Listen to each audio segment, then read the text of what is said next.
let me shift here, and I just want to talk a little bit about silence. Silence, my sisters and brothers, has many dimensions. There is a sacred silence, which is that silence out of which creative contemplation grows. It's a meditation on the word and the will of God. It's the silence out of which we meditate and get closer to God. It's the silence in which fervent prayer is born. There is a sacred silence. But then there's a seething silence that comes when you are quiet externally, but you've got a storm going on the inside. The late Dr. Howard Thurman called that a noisy quietness. But then finally, and here's the silence I want to get to, there is a sinful silence. And Adam's silence falls into this category because a sinful silence is a silence that comes over you when you ought to say something, but you don't say nothing at all. It is that silence that creeps in when you ought to speak up for God, but you sit there acting like you don't know what God said. My sisters and brothers, I fear that Adam was not only silent on that fateful day in the garden when a serpent showed up, but Adam has remained silent through the centuries. When Africans were captured and taken from their homeland, packed in the hulls of ships, sold on auction blocks, beat and killed and misused and kept in shadow slavery, Adam was silent. When Jews were persecuted, deported, and murdered by Nazis, Adam was silent. When Native Americans were slaughtered in the acts of genocide so their land could be taken from them, Adam was silent. When our ancestors were lynched and called boy and girl, even though they were full grown, when they were denied employment and equal access to resources, Adam was silent. And today, far too often, when our boys are shooting and killing each other on the streets, and our girls suffer from low self-esteem and give birth to children whose daddies won't stay around to take care of them, Adam is still silent. Sisters and brothers, there is a sinful silence among us when injustice is raging and we remain quiet. When people are aching, when people are hurting, when babies are crying and dying of hunger and not having enough love from insufficient care, and we remain silent, that is a sinful silence. When the church looks and sees what's going on in its communities, and not just in its communities, but what's going on right there in the household of faith, and we sit there and act like we don't know what's going on, that is a sinful silence. And let me suggest that there's a time when silence is sinful. And here in the text, we see a snake talking to Adam's wife. Adam remains silent. Adam should have said something. My sisters and brothers, the nation is waiting for somebody to say something. Go on, touch your neighbor and tell him you ought to say something. You see them boys on the corner, you ought to say something. You see what's happening with those sisters. I'm not talking about Pookie and Ray Ray and them. I'm talking about the saints' children. Y'all ain't gonna help me in here today. You ought to say something. The classroom is waiting for somebody to say something. Youth violence is waiting for somebody to say something. Every community, every city, every town, every home, every boy, every girl, every family is waiting for the church to break the silence. And if we don't break the silence, let me tell you what's going to happen. If we don't break the silence, we end up embracing the appeals of the serpent. What are the appeals of the serpent? Thank you, Jesus.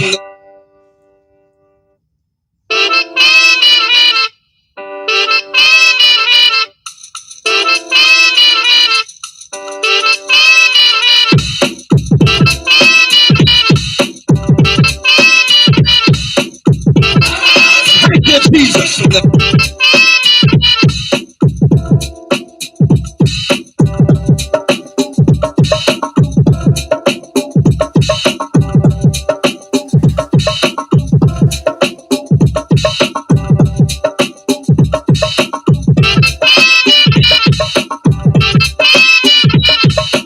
You got a responsibility to go back to Lodabar.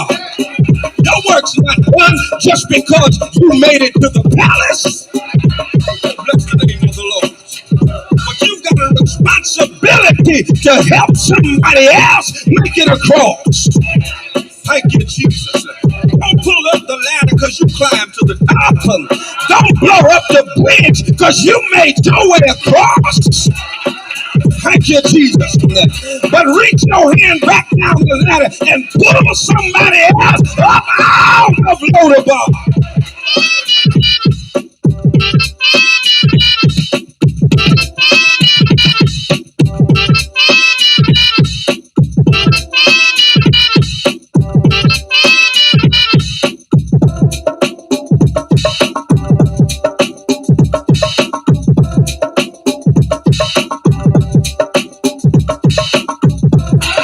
Thank you, Jesus.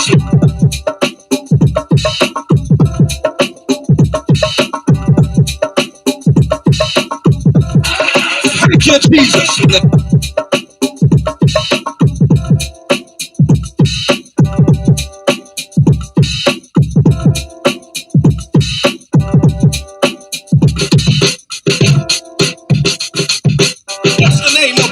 Somebody gotta tell themselves it's all right if you got it now, just hold it for me. I'll be there to get it after a while. Oh, bless the name of the Lord. Thank you, Jesus. You've got to make up in your mind that what God has for me, it is for me. I might not have it right now, may not get it next week, and you might try to stop me from getting it, but if God said it's mine, I want you to know after a while, I'm going to get what belongs to me.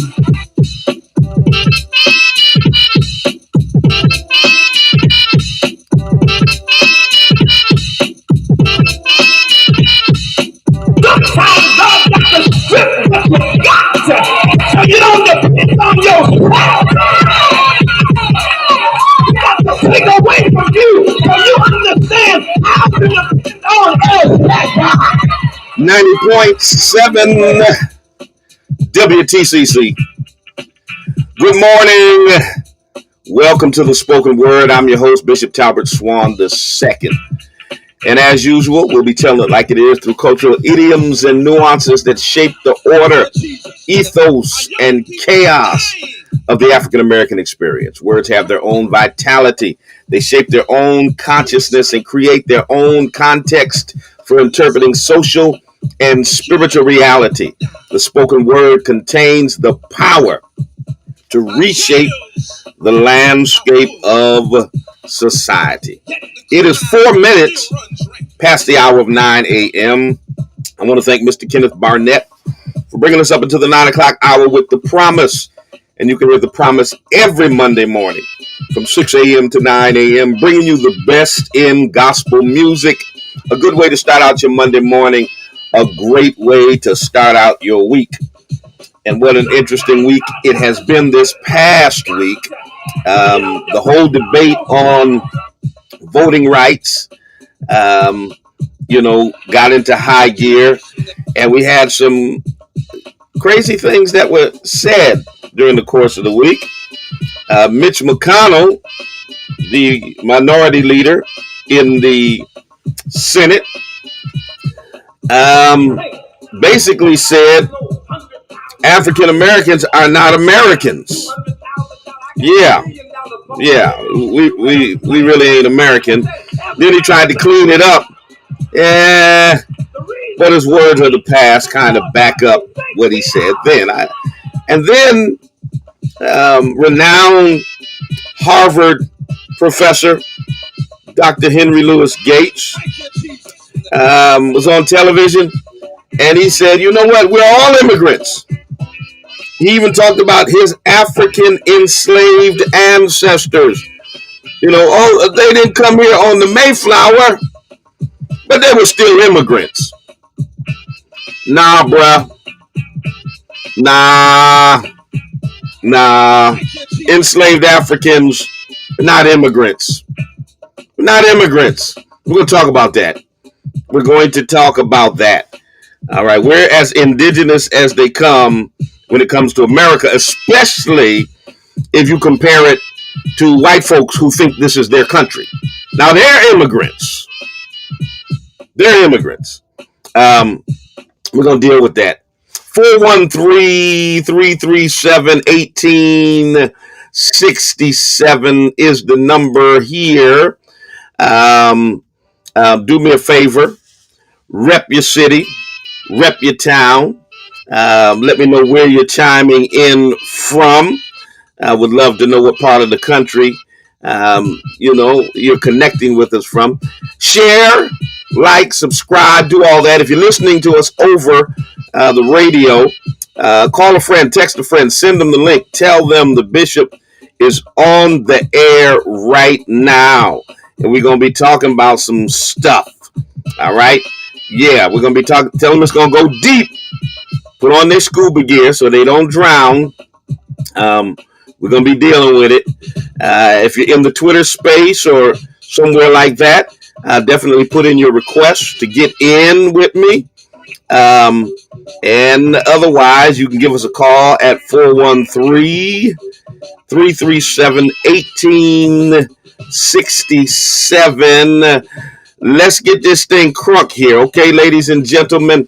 Let's have this conversation. Coming up at 10 o'clock, we're going to flow into justice and flow and keep the party going. Keep the conversation live and in color. I see y'all already. Y'all already up in the Twitter space putting your requests in. Just hold that request there. We're going to get to it. We're going to take a short music break. And after that, we'll come right back and get right into our conversation. Stay with us. Don't go nowhere.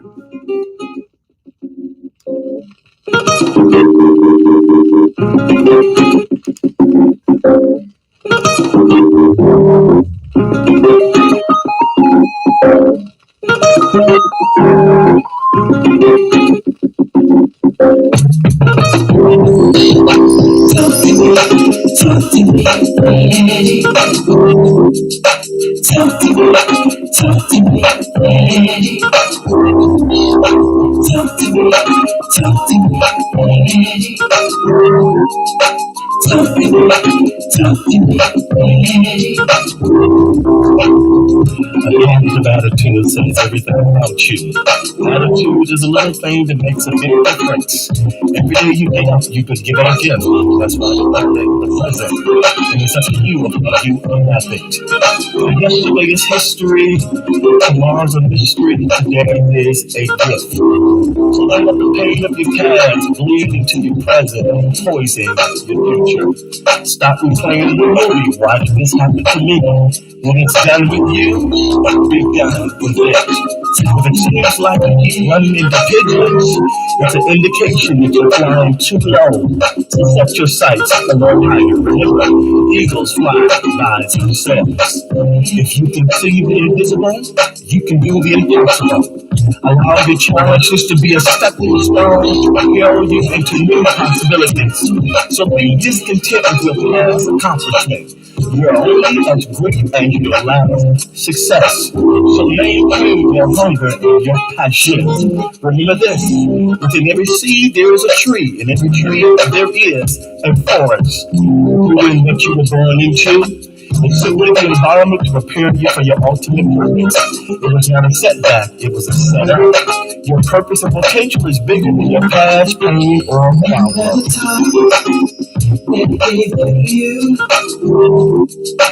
Listen to your heart, don't let your mind move you. By the time they gave to you, whatever you do is gonna surely come back to you. Successful people who do the things they hate to get the things they love. Much of life is about sacrifice. You gotta have something to get something. Success is not about what you've accomplished, but it's what you have overcome. So it's a test that you pass in life which qualifies you for the next level. You have to be willing to face your challenges and overcome them. Most people drive 12,000 miles a year moving forward, but most accidents are caused when they move backwards. You gotta still focus on what's ahead of you instead of what's behind you. It's your daily routine that determines your success or failure. Whatever you practice at is what you become great at. What's more important than being intelligent is having the right attitude. Respect costs you nothing, but it will cost you everything not to have it. So don't be too smart for your own good. Remember, a hard head makes a soft behind. What's more important than your five senses is common sense. The heart of a fool is in his mouth, but the heart of a wise man is in his character. So don't sweat the small things. The answer for a short temper is a long walk. Be slow to speak, quick to listen, and remember this. You gotta live long. All right. Every 90.7 is what matters most. Once you have been WTCC. it's hard for people. Good morning, good morning, good morning, everybody listening right here in the Pioneer Valley. Those of you in Massachusetts, Connecticut, Vermont, all places across the Pioneer Valley. Welcomes to another edition of the Spoken Word. Welcome to everybody who is listening on any of our social media platforms. Welcome to my Instagram audience, my Instagrammers. You can definitely buy a badge and support, but definitely double tap that screen, send those hearts up in the air. Welcome, Facebookers. Welcome, YouTubers. Welcome, everybody. Do me a favor, like, share, subscribe, comment, all that good stuff. Um, and also rep your city, rep your town. Let me know where you're coming in from. I see California is up in the house, and I see New Jersey is in the building, and I see Baton Rouge, Louisiana is up in here, and Springfield, Massachusetts is up in here. Who else we got up in the building today? Love to know who else is up in the building on this Monday morning as we get ready to talk about this issue about enslaved Africans being immigrants. I mean, come on, man. Oh boy, let me get Shield 44 up in the Twitter space, see what they got to say about today's subject. Shield, what's on your mind? You're in the house. All right, Shield dropped off. Shield didn't want to talk. All right. Put in your request in the Twitter space if you want to chime in. Otherwise, you can give us a call at 413 337 1867. 413 337 1867. And we'll definitely get you on the air. Again, in the Twitter space, put your request in. Once I tap you in, you got to be ready to go. Shield, you were slow. You didn't want to go with it. I guess sometimes they get shy. It's okay. It's okay. Good morning, Keisha. Mike Martin. Good morning, Hira. Bishop Bean. Good morning, James. Christian Creed. Good morning to you. Where y'all in from? Another Louisiana up in here.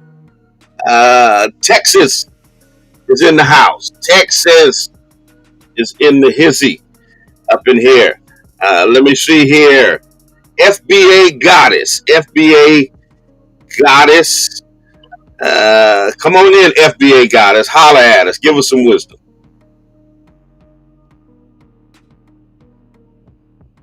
You're in the house. All right, you got to unmute. FBA got us. Good morning. Good morning. How are you? I came in because I'm fine. Good. What's on your mind?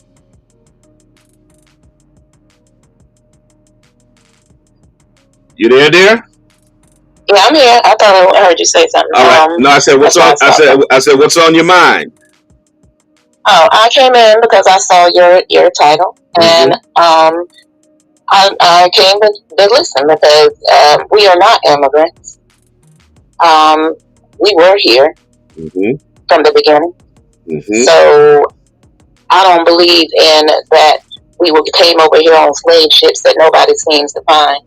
I don't believe in any of that. Well, let me ask you this question then. A couple years back, you'll remember Dr. Ben Carson, who was Trump's HUD secretary. He called enslaved Africans immigrants, and everybody went off.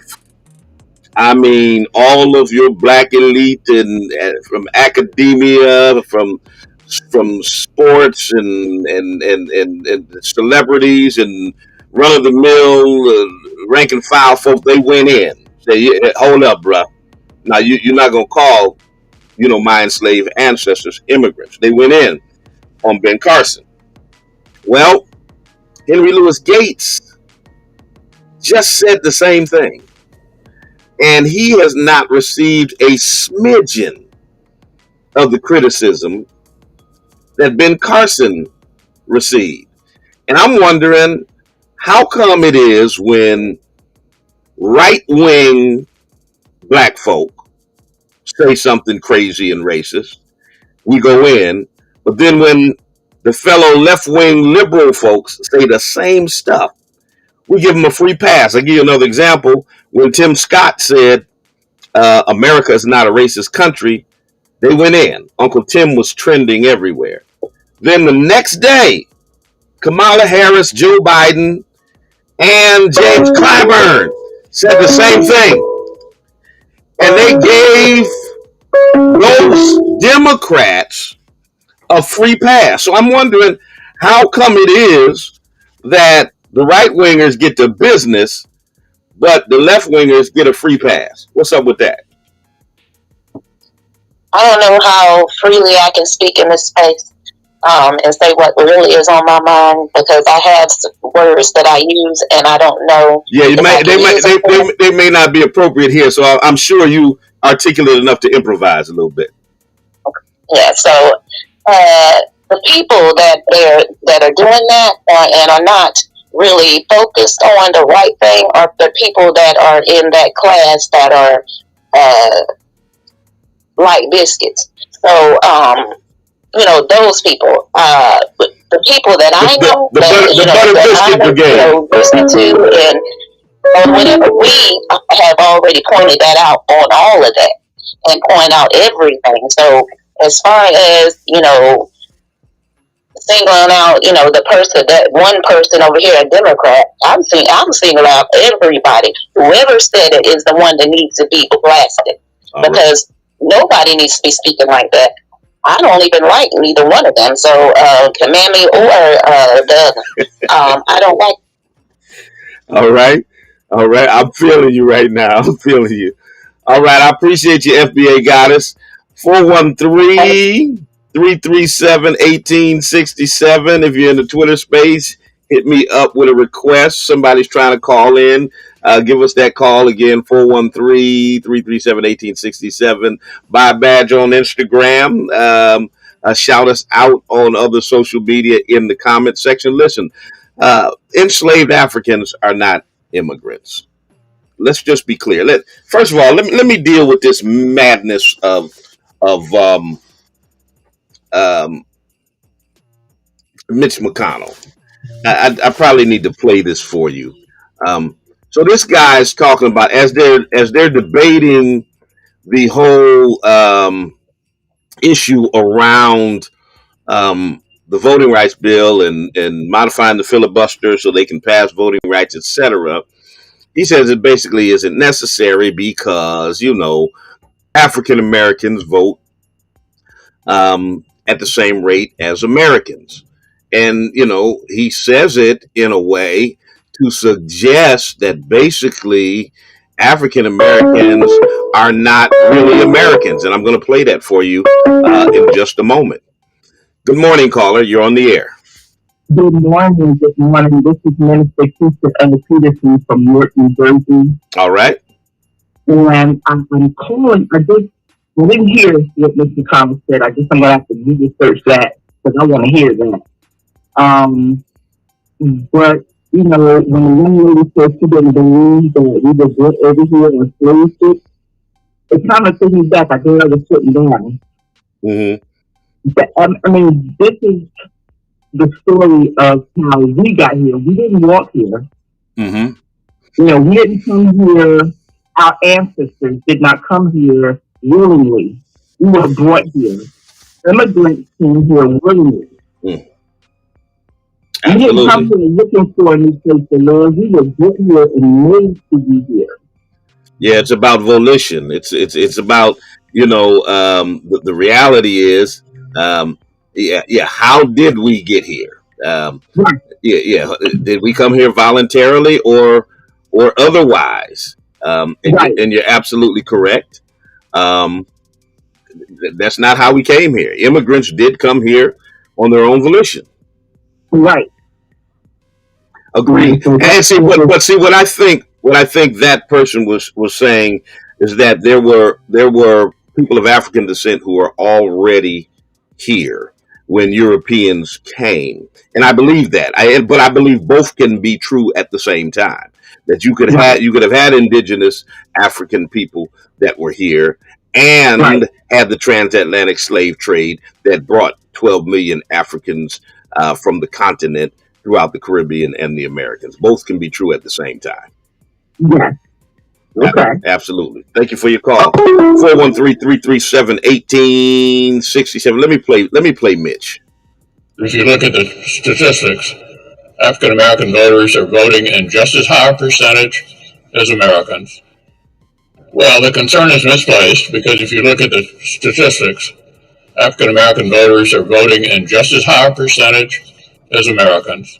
African American voters are voting in just as high a percentage as Americans. You notice he made that distinction between the two. Mitch, please. Okay? Africans and their descendants built America. And here you are trying to suggest that we're not even American. What is wrong with you, man? What's wrong with you? Good morning, caller. Bishop Swan, this is Jordan Ladd. Yes, sir.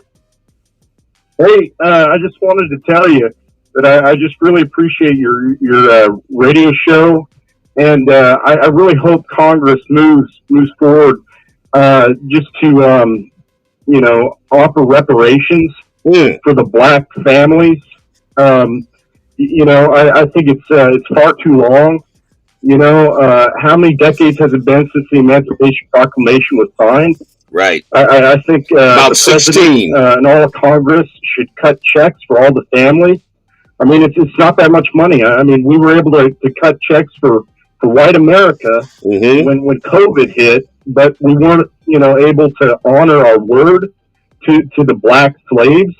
I don't understand that. I don't get it. I mean, what kind of America are we living in where we don't honor our word? Right. I appreciate your call. So absolutely. Yeah. Hey, Bishop, I appreciate your ministry. All right. Take care now. All right. Yeah, we live in an anti-black America. They don't mind giving Asians reparations. They don't mind giving selected Native Americans reparations. They even gave slave owners reparations for losing their property. But they're not giving the families, the descendants of enslaved Africans, reparations. That's a bridge too far. You see, Mitch, black Americans, we've been here. There's no distinction. And if there is a distinction, the distinction is with y'all, not us. Most African Americans families have been here for far more generations than your white families have been here. You know, a lot of these families, their grandmother came over from the old country. My family's been here 7 generations. My family came over here in chains. Okay, they were here. They were here long before y'all migrated from Europe. But then you want to act like the nation belongs to y'all, and African Americans are voting in just a higher percentage as Americans, like we not Americans, you know. And then he had the nerve to um, try to double down and act like what he said wasn't racist. Boy, it looks like I got no sound on the on my Instagram. So I'm gonna go out of Instagram and come back in the gram. Let me do that. Let me do that. Let me do that. Let me do that. Um, and then he had to double down. And so what we had to do is we had to go back and check his record, because see, you're always going to find something with these racists that that proves that what they said is really what they meant. And we know that what he said is exactly what he meant. Okay? What he said is exactly what he meant. So basically, Mitch had the nerve to say, well, what had happened was I left a word out. I left a word out, and y'all misunderstood or took what I said out of context, and he acted like he was so offended that you guys are are trying to smudge my record on civil rights as if he really has one. And so we did some digging, y'all, and we went back through the archives and said, has Mitch McConnell ever said anything similar, to give us, some backup that maybe this guy really meant what he said and it was a Freudian slip? You know what I'm saying? I mean, first of all, we can take the maybe the picture of him by the Confederate flag, standing there proudly by the Confederate flag. I mean, that's one thing we can do. But then we can take some of his words and see if his words kind of jive with his notion that he doesn't really think African Americans are American. So let me see. So we pulled this beauty here. When he was talking about the Republican Party, he was talking about how proud he was that his party does a really good job with getting white folks to vote for him. Yeah. Somebody on the gram said white folks are going to be white folks. You're absolutely right. Let's hear what Mitch had to say. Proud of that. My party does really good with white people, and I'm proud of that. My party does really good with white people, and I'm proud of that. My party does really good with white people, and I'm proud of that. My party does really good with white people, and I'm proud of that. His party does really good with white people. He's proud. He's a proud white man. Okay? This is the dude taking pictures by the Confederate flag. He's proud that his party does well with white folks. Can y'all hear me on Instagram now? I know we had some sound problems. Let me make sure y'all can hear me. Somebody say, yes, I can hear you, Bishop. His party does really good with white folk. So yes, Karen. What he said came from the heart. When Cleveland, Ohio's in the building, hey, Whit, I see you, babe. What he said, thank you there, Joe. What he said came from the heart. When he said African Americans vote just as high a percentage as Americans. He meant for there to be a separation. It was a message he was sending to his voter base that them Negroes ain't real Americans anyway. Okay? Let's bring Larice up in the Twitter space. Larice, you're in the building.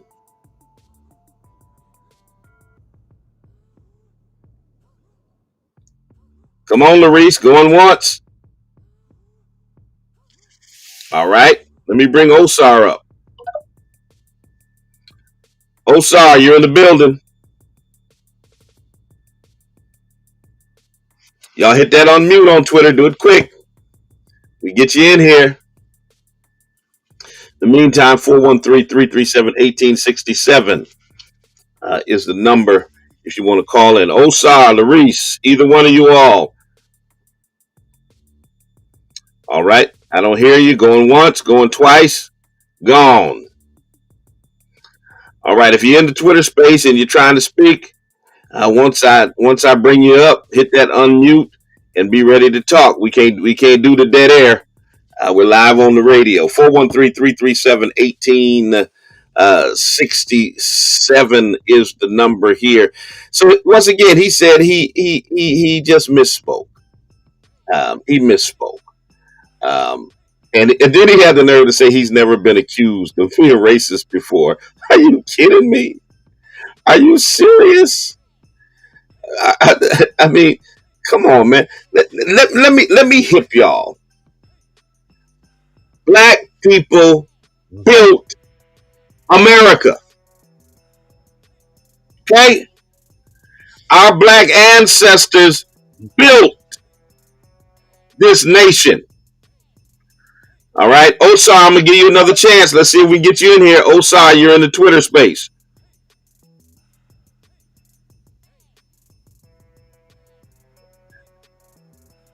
Going once. If I can speak for a moment. Go ahead. And I appreciate what you're saying, Bishop, because the narrative in this country is that, primarily we were brought over here in chains, when the truth is thousands of years of civilization tells us that, indigenous people on this soil, descended from black Africans, have been here. And more we dig up the evidence of highly cultured and advanced civilization that put roots in this soil and that made this soil as rich as it is today. Now, the colonizers who have overlaid their experience of a collapsing environment in Europe have recreated the entire thing here on this soil.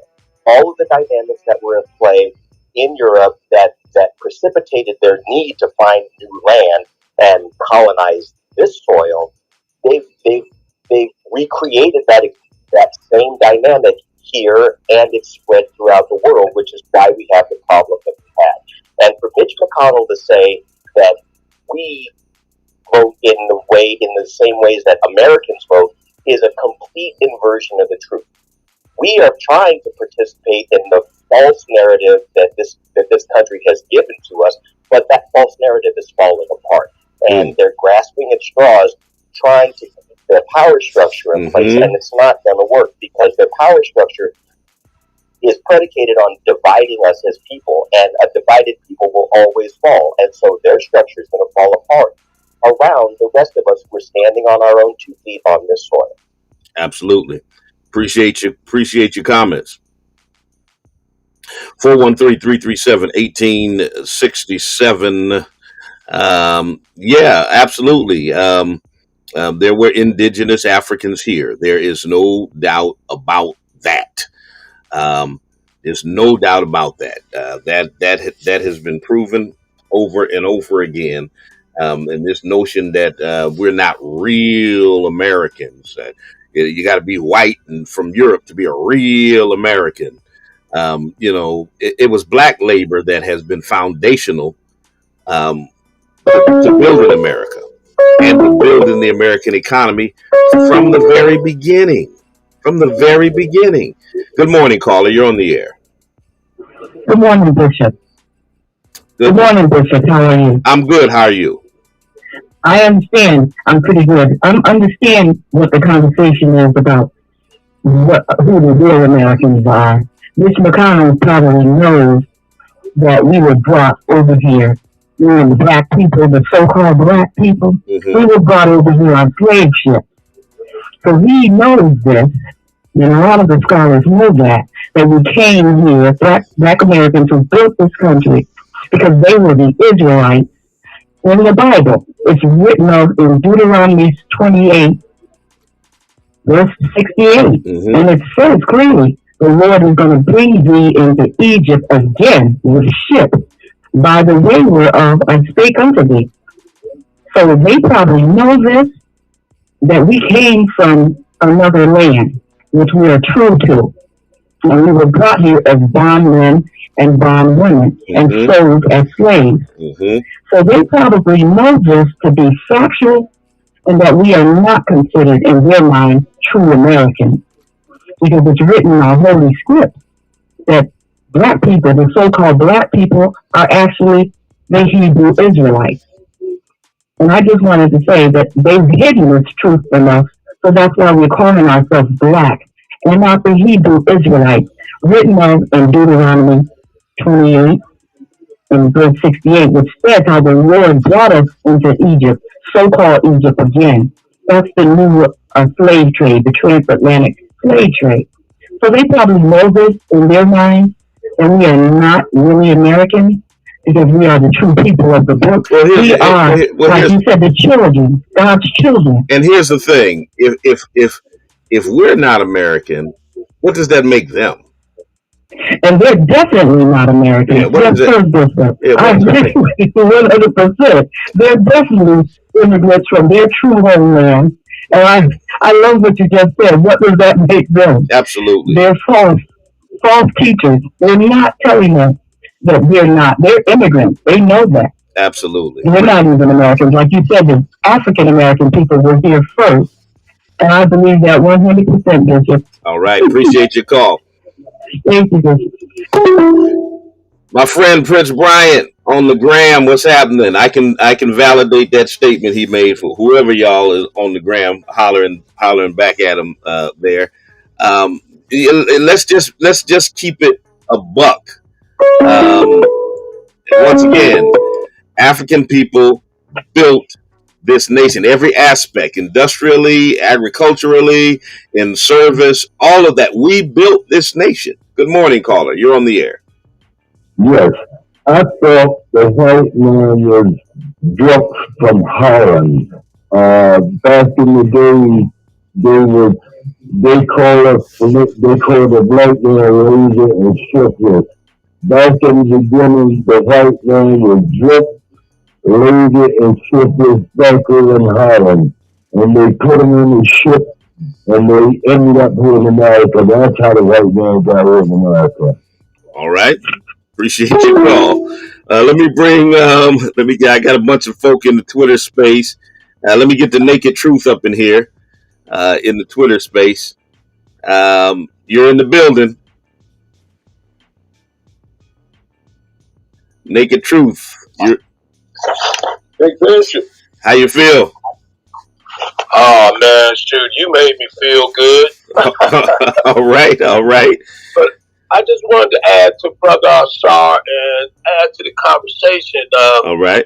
You know, we've been out here a while, Naked Truth, and been on the side of the culture and information for almost my whole life. I was brought up in the Shrine of the Black Madonna in Detroit in the Nation of Islam. And I just want to add, there were so many books written by Ida Vance, Fatima, Buck Fudge, all these scholars that told people that we were over here. They came before Columbus. That's a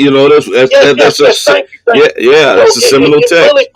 It really bogs my mind that we're still stuck in these dichotomy where the information is twisted and wrong, and some people are on this page and all that. And I'll add this last comment and let it go. Mitch McConnell, what's her name, Cinema, and the other senator, all them supposed to get fired, man. They ain't supposed to be in public service. If you've got this one-sided opinion on where the money goes, we got to stop all this. Where the money goes, they're stealing all your resources, telling you it's their land, and they don't want to give you any of the money. Bishop, I love you, man. You know you got our support 100%. All right, brother. I appreciate you. Appreciate you so much. 413-337-1867. Even after emancipation, we don't even have to just talk about the fact that enslaved Africans enriched this land through the cotton industry. Even after emancipation, black labor was crucial in every facet of American life. And then they always want to talk about immigrants built this nation. No, black folk built this nation. Good morning, caller. You're on the air. Well, how you doing, Bishop Swan? How you doing this morning? I'm good. You? Yes, sir. I'm good. I'm fine. I just want to touch on the topic real quick.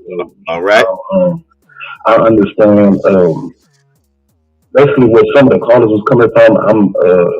I'm a little split on that because I understand that we were already here on this plane, but I also understand that we're all not, of the same tribe. So, because there's a lot of people, a confusion going on because a lot of people think when somebody says they're Aboriginal, that they disassociate themselves with the slave trade.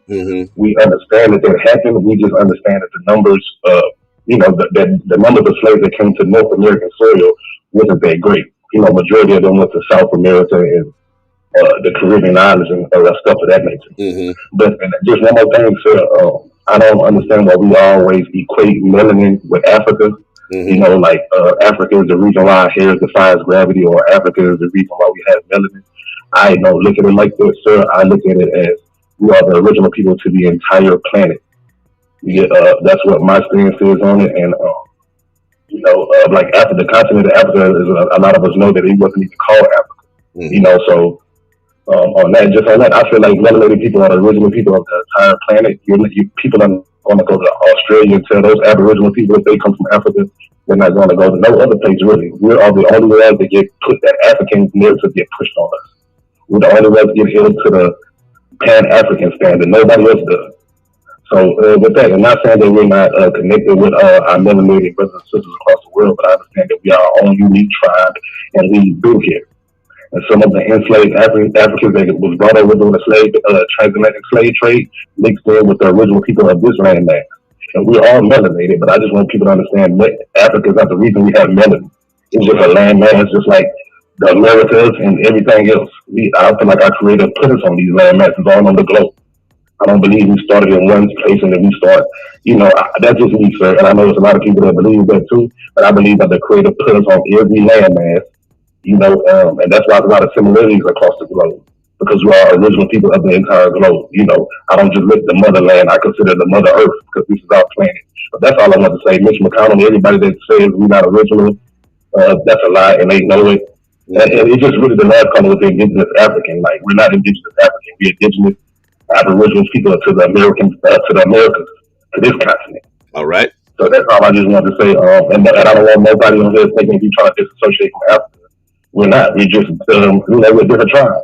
Because if you go to Africa, they're not calling themselves African. They go by their ethnic group or their tribes. And that's what we're trying to do.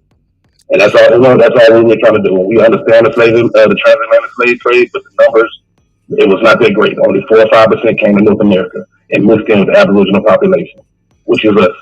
All right, and one more thing, sir, before I end, they always like to say, well, it's a lot of self-hate when you say that. Not really, because we have European blood mixed in us, but do we going around hollering we're European? No. Because just because some of us do have African blood in us don't make us African. That's all I want to say. Thank you, sir. Be blessed, and we appreciate what you're doing, sir. All right. Appreciate you. Yes, sir. Yes, sir. Let me just say for the record, for Henry Louis Gates. I gotta say this. Let me take this call, then I'm gonna say this for Henry Louis Gates. We got to get in him just like we got in Ben Carson. Good morning, caller. You're on the air. Yes, Bishop Swan. It's like this. The founding forefathers wrote their charter years ago, and the white man keep referring back to the founding forefathers charter. Have your new educated white person recite the forefathers charter, make them recite it and make the people understand what we're doing. The founding forefathers charter said that the people would be subjugated to the higher one in politics. And they knew that there was evil everywhere, so they knew that people were going to be displeased. So they put provisions in the charter for unsatisfied people to protest in the street. All right. I appreciate your call, brother. Appreciate your call. I feel your passion. 413-337-1867. Let me say this to Brother Gates. Be clear. Same thing that we said to Ben Carson. And see, we got to be consistent. We can't let a so-called liberal or progressive black person get away with the saying and doing the stuff that we slam right-wing conservative black folks for saying. If America is a racist country and Tim Scott says it's not, yes, slam Tim Scott.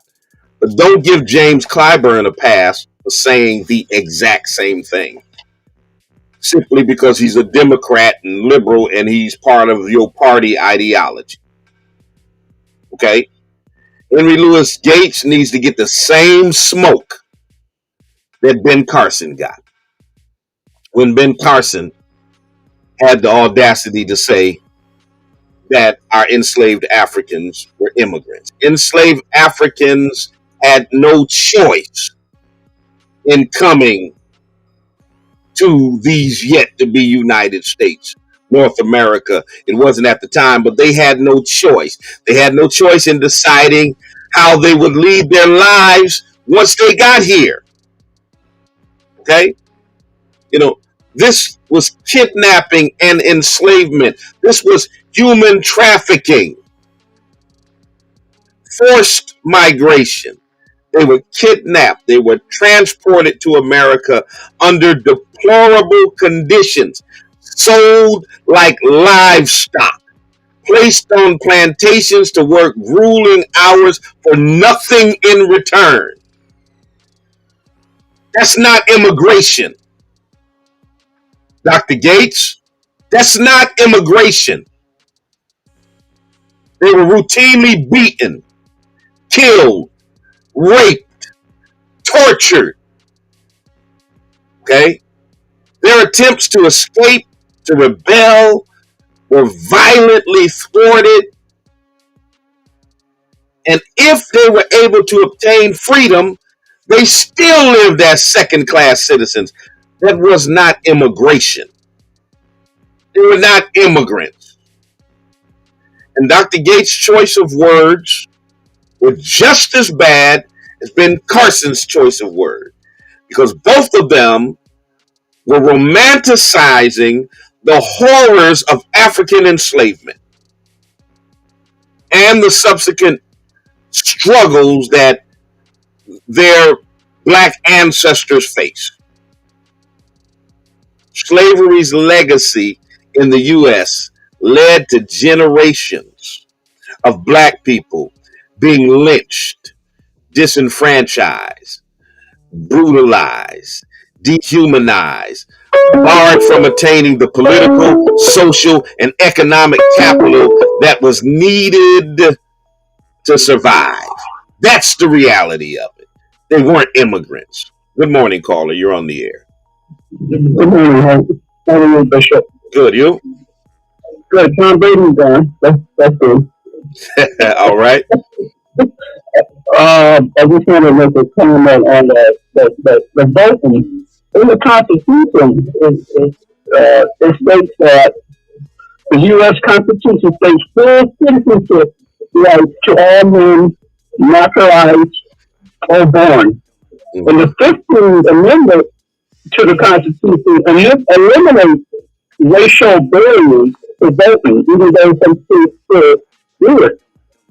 So it seems like to me, these folks make a citizenship, being citizens.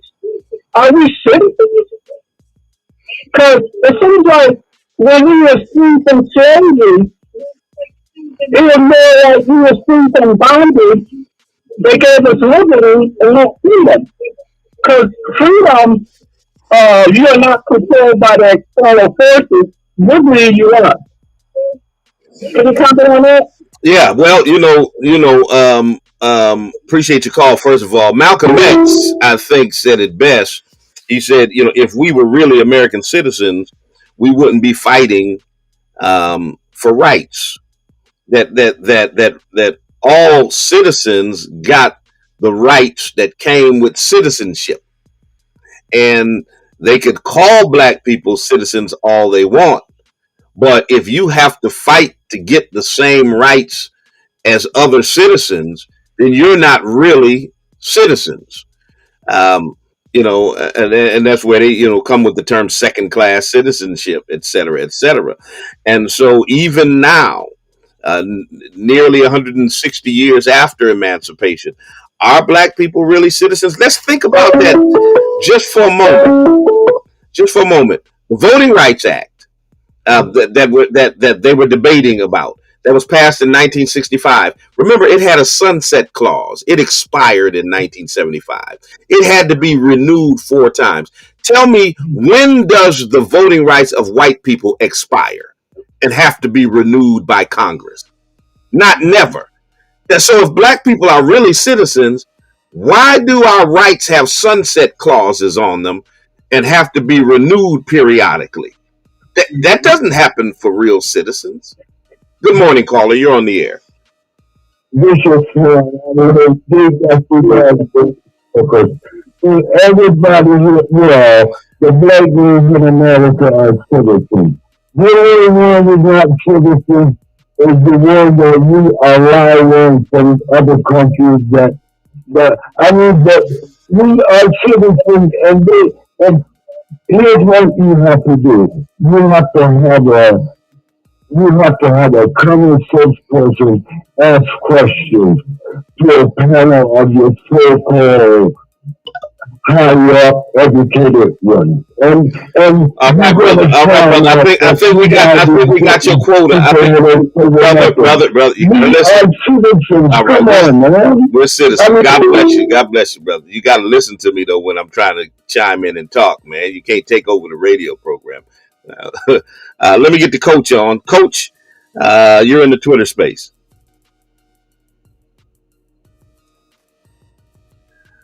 Do I have the coach in here? Good morning. Good morning. How are you? Good morning. How you feel? Man, I feel good. Praise the Lord to everybody on here listening and discussing this subject.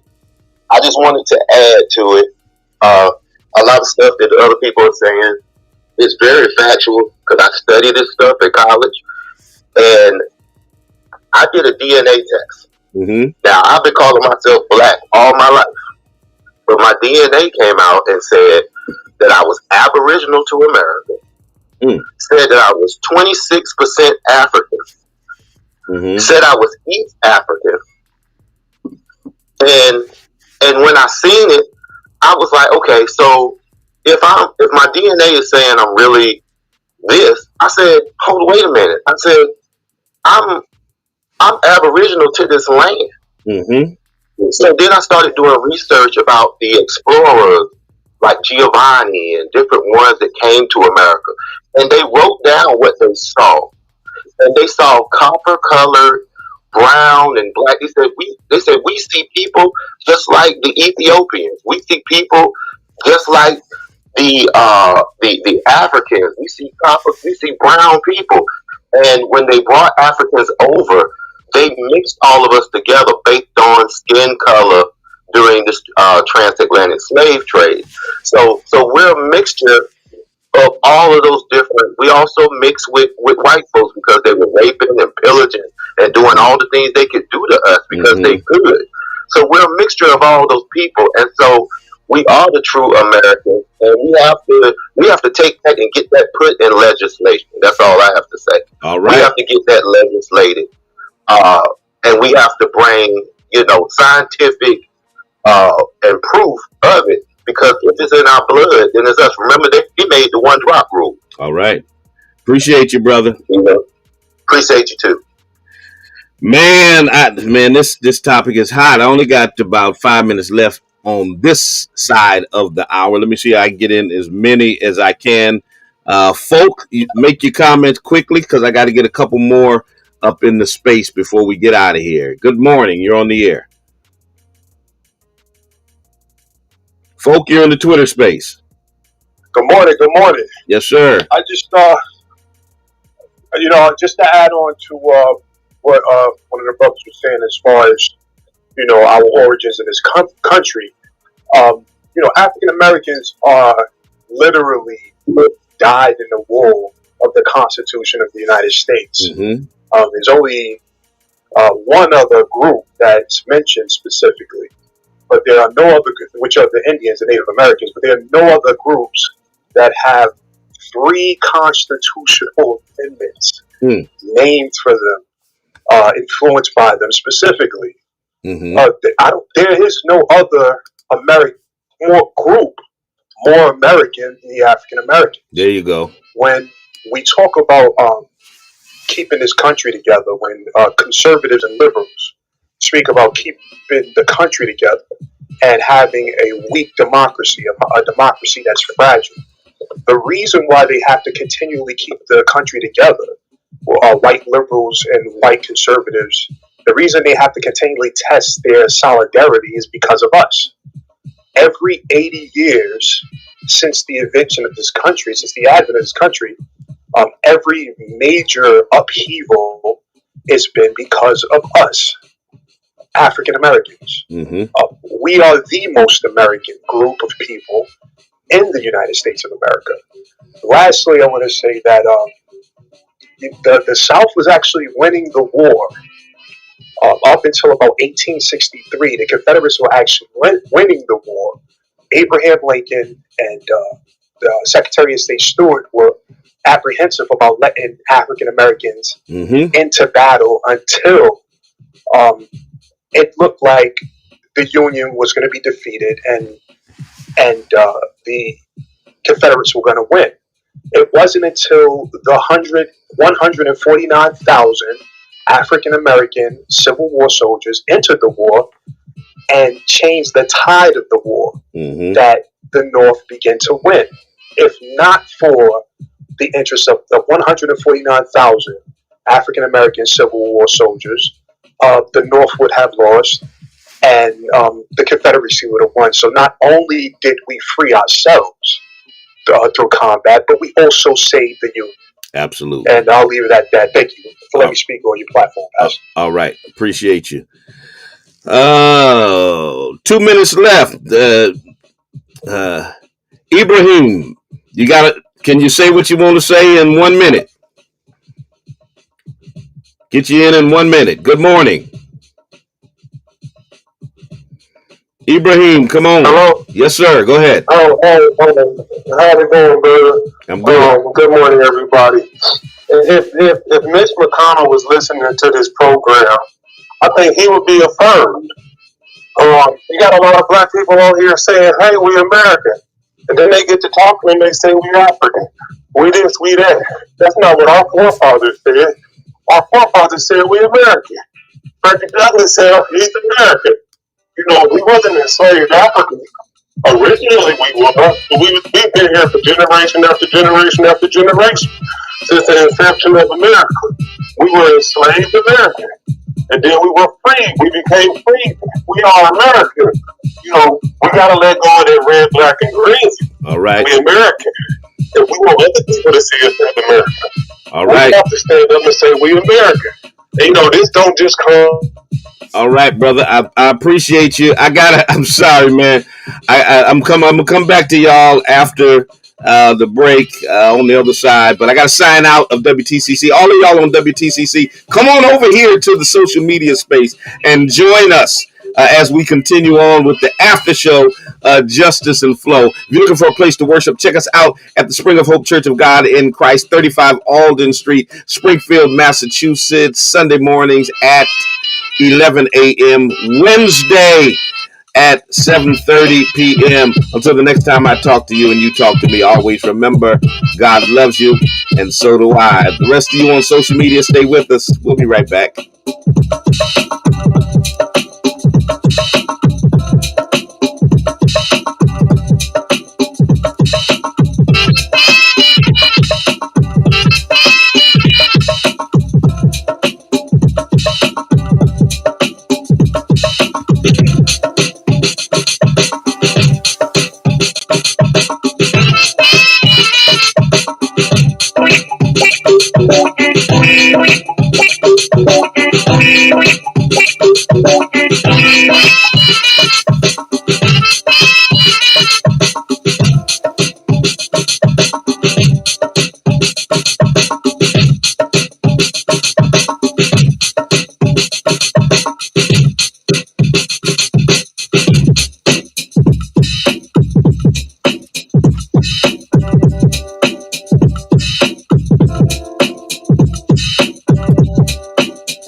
Good morning.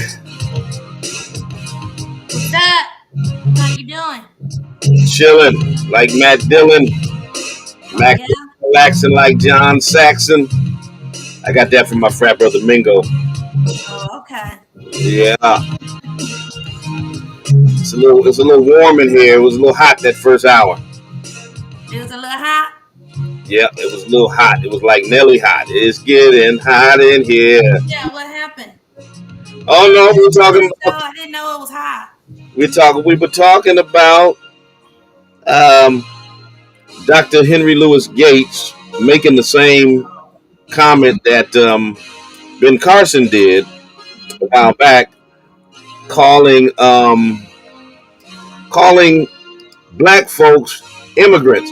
Matter of fact, I know you may want to talk about something else, but let me just play what he said so people really understand the I context. heard it, but you can go ahead and play it. It's just so. The audience may not With have. the guided time, how important is it to remember that? No, thank you for mentioning that. I think that the reason the series is so popular is that it has two subliminal messages. One is that we're all immigrants. We are all immigrants. My African ancestors didn't come here willingly. They didn't come on the Mayflower, right? But they were unwilling immigrants, but they came here from elsewhere. They were immigrants. Even our Native American brothers and sisters migrated here 15,000 years ago. Martin Luther King gave a great commencement speech at Stanford in which he said that we're a nation of exiles. And we are. And we have to remember that we're exiles. And my real concern with that is one, don't lump us in with this. Don't homogenize the experience of enslaved Africans with the experience of European immigrants. It's not the same. We're all we're the same. We're all immigrants. No, and then don't take Dr. King out of context.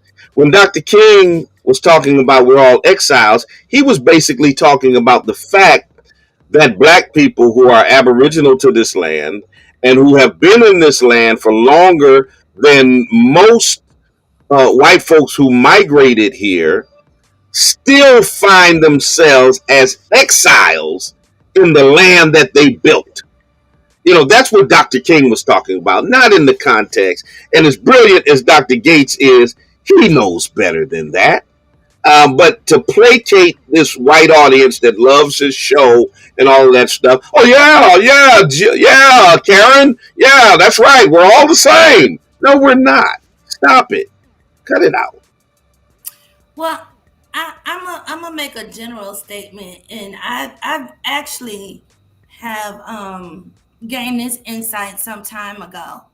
Um, a lot of times, we in the African American community, can easily become enamored with somebody like a Dr. Henry Louis Gates, Harvard educated, or at least Ivy League school, I believe. Certainly educated. I don't know if he went to Harvard, but I know he's a professor at Harvard and had been for a long time, and this, that, and the other. He's produced a lot of documentaries.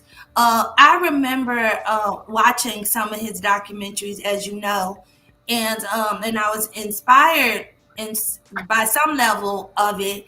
But I also always question why he always starts at slavery. He always starts at slavery, and then it's kind of this propaganda speech that follows, which is akin to a lot of the white supremacy kind of teaching and historical perspective never goes back prior to, for instance, when he produced that documentary on the black church. Mm-hmm. I was so waiting for him to go all the way back, but again, he started right there with the praise houses, in America, and then it was this subtle communication of Christianity being formulated by European Americans, and it was not, as we know, as it was not.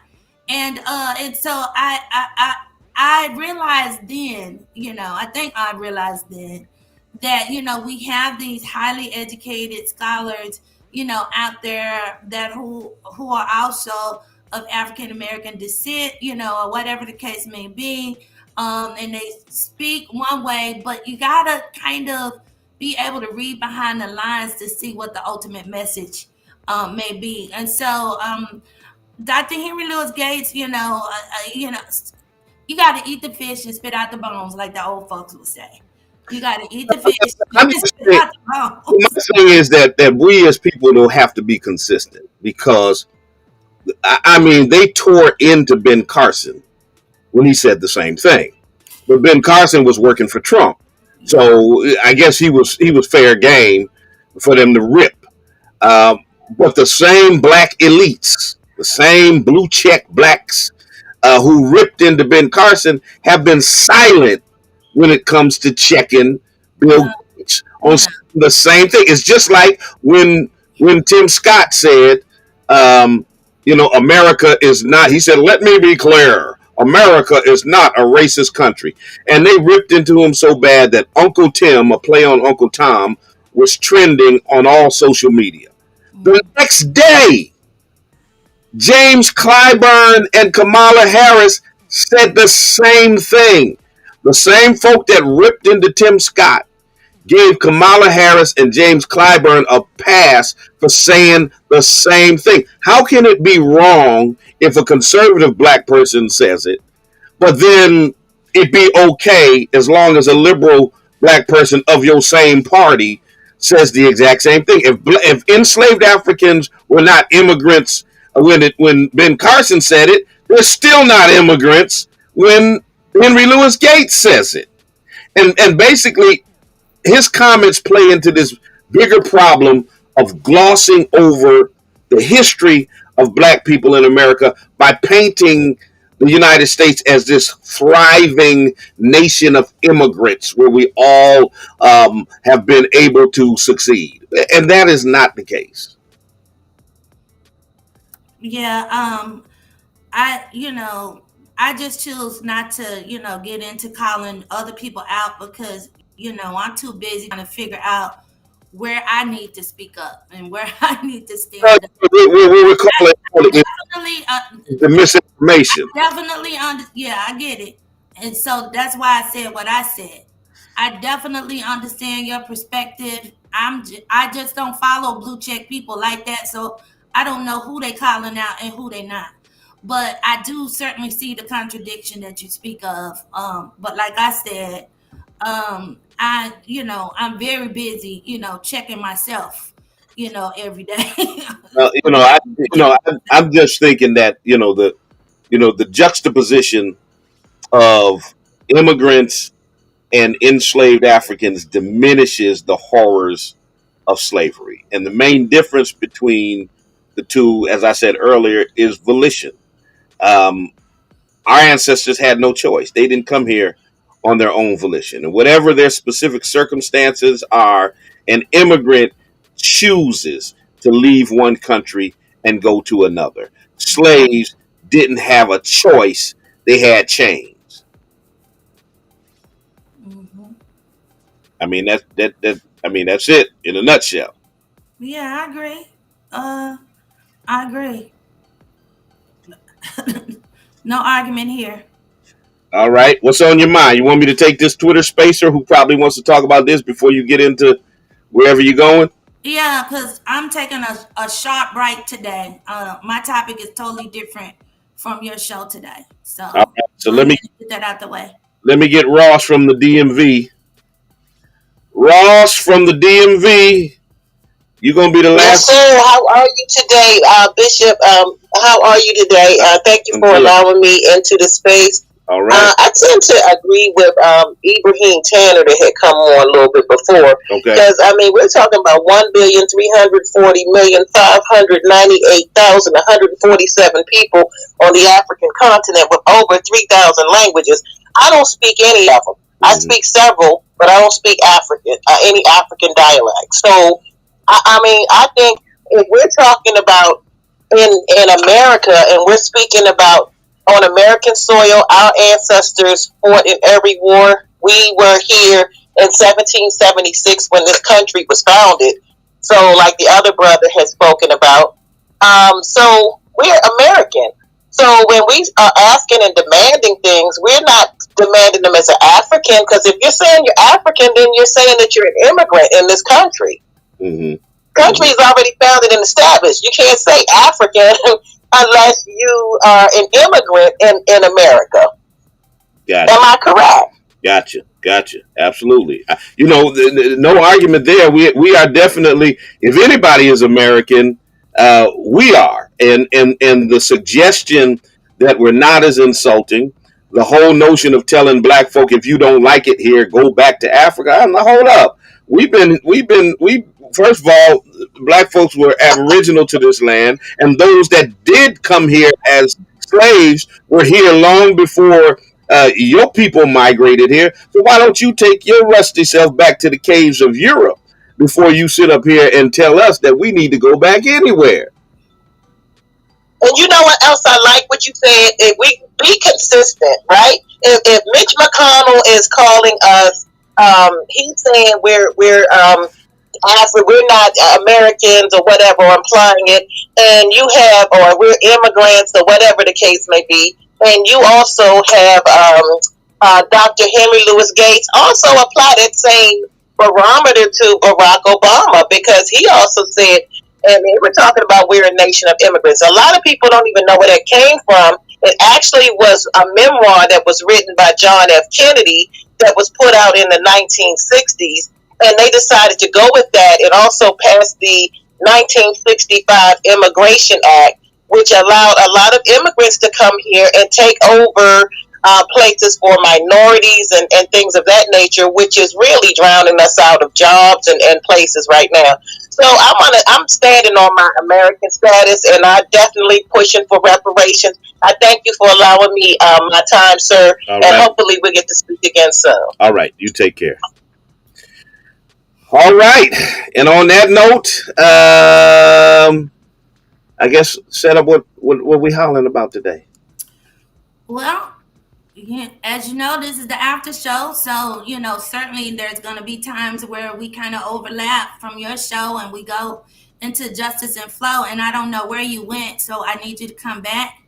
But nevertheless, it's a lot that has transpired this week, both nationally and locally. I'm going to get to what's happening locally, and certainly, some news that we received nationally. But nevertheless, like I said, it's a lot that has transpired in the last few weeks here, both nationally and locally. Nationally, we have the voting rights bill that is yet to, be passed and signed. And I mean, it's really making me very uncomfortable with the approach that the Democrats are taking with this.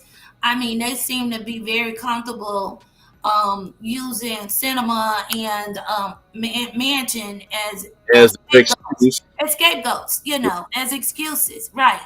As excuses and reasons why. I mean, it's sickening, what's happening with that. But also taking a sharp turn here.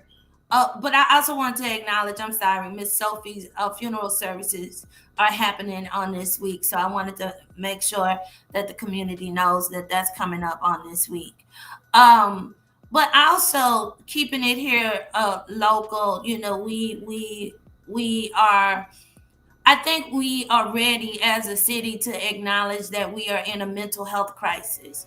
And being in a mental health crisis, it's probably no different than being in a housing crisis like we have been in for decades, and some of the other, crises, educational crisis, we are in and have been for a long time, or whatever. But I think now, after the untimely death of our dear young brother, Orlando Taylor, that we are ready to take responsibility for this young man and others like him kind of falling through the cracks. And I believe that the city has come to the point to where we're not looking to take blame or blame any one entity. I think that we all are ready to take responsibility. At least I hope so. And that includes the police department, that includes the mayor, that includes any of our government officials, that includes mental health agencies, that includes residents of our city, that includes the family members, that includes everybody. I think it's time for us all to take responsibility for each other in the quality of life that we may be experiencing here in the city. We are in a mental health crisis. And that's just the bottom line. I mean, it cannot be ignored. It cannot be denied. We are in a mental health crisis, and we need to come together and we need to do something about it to try to avoid. I know that there won't be perfection regardless of what we do, how much money we throw at it, how much, resources we invest, how much time we take out or whatever. But nevertheless, we need to do all that we can to try to prevent another crisis of this magnitude from happening in our city. And so with that being said, I'm not trying to analyze this baby's life, and death, I should say. At this point, this baby hasn't even received a proper burial yet. But there is an aspect of what's happening in our country that I wanted to talk about today.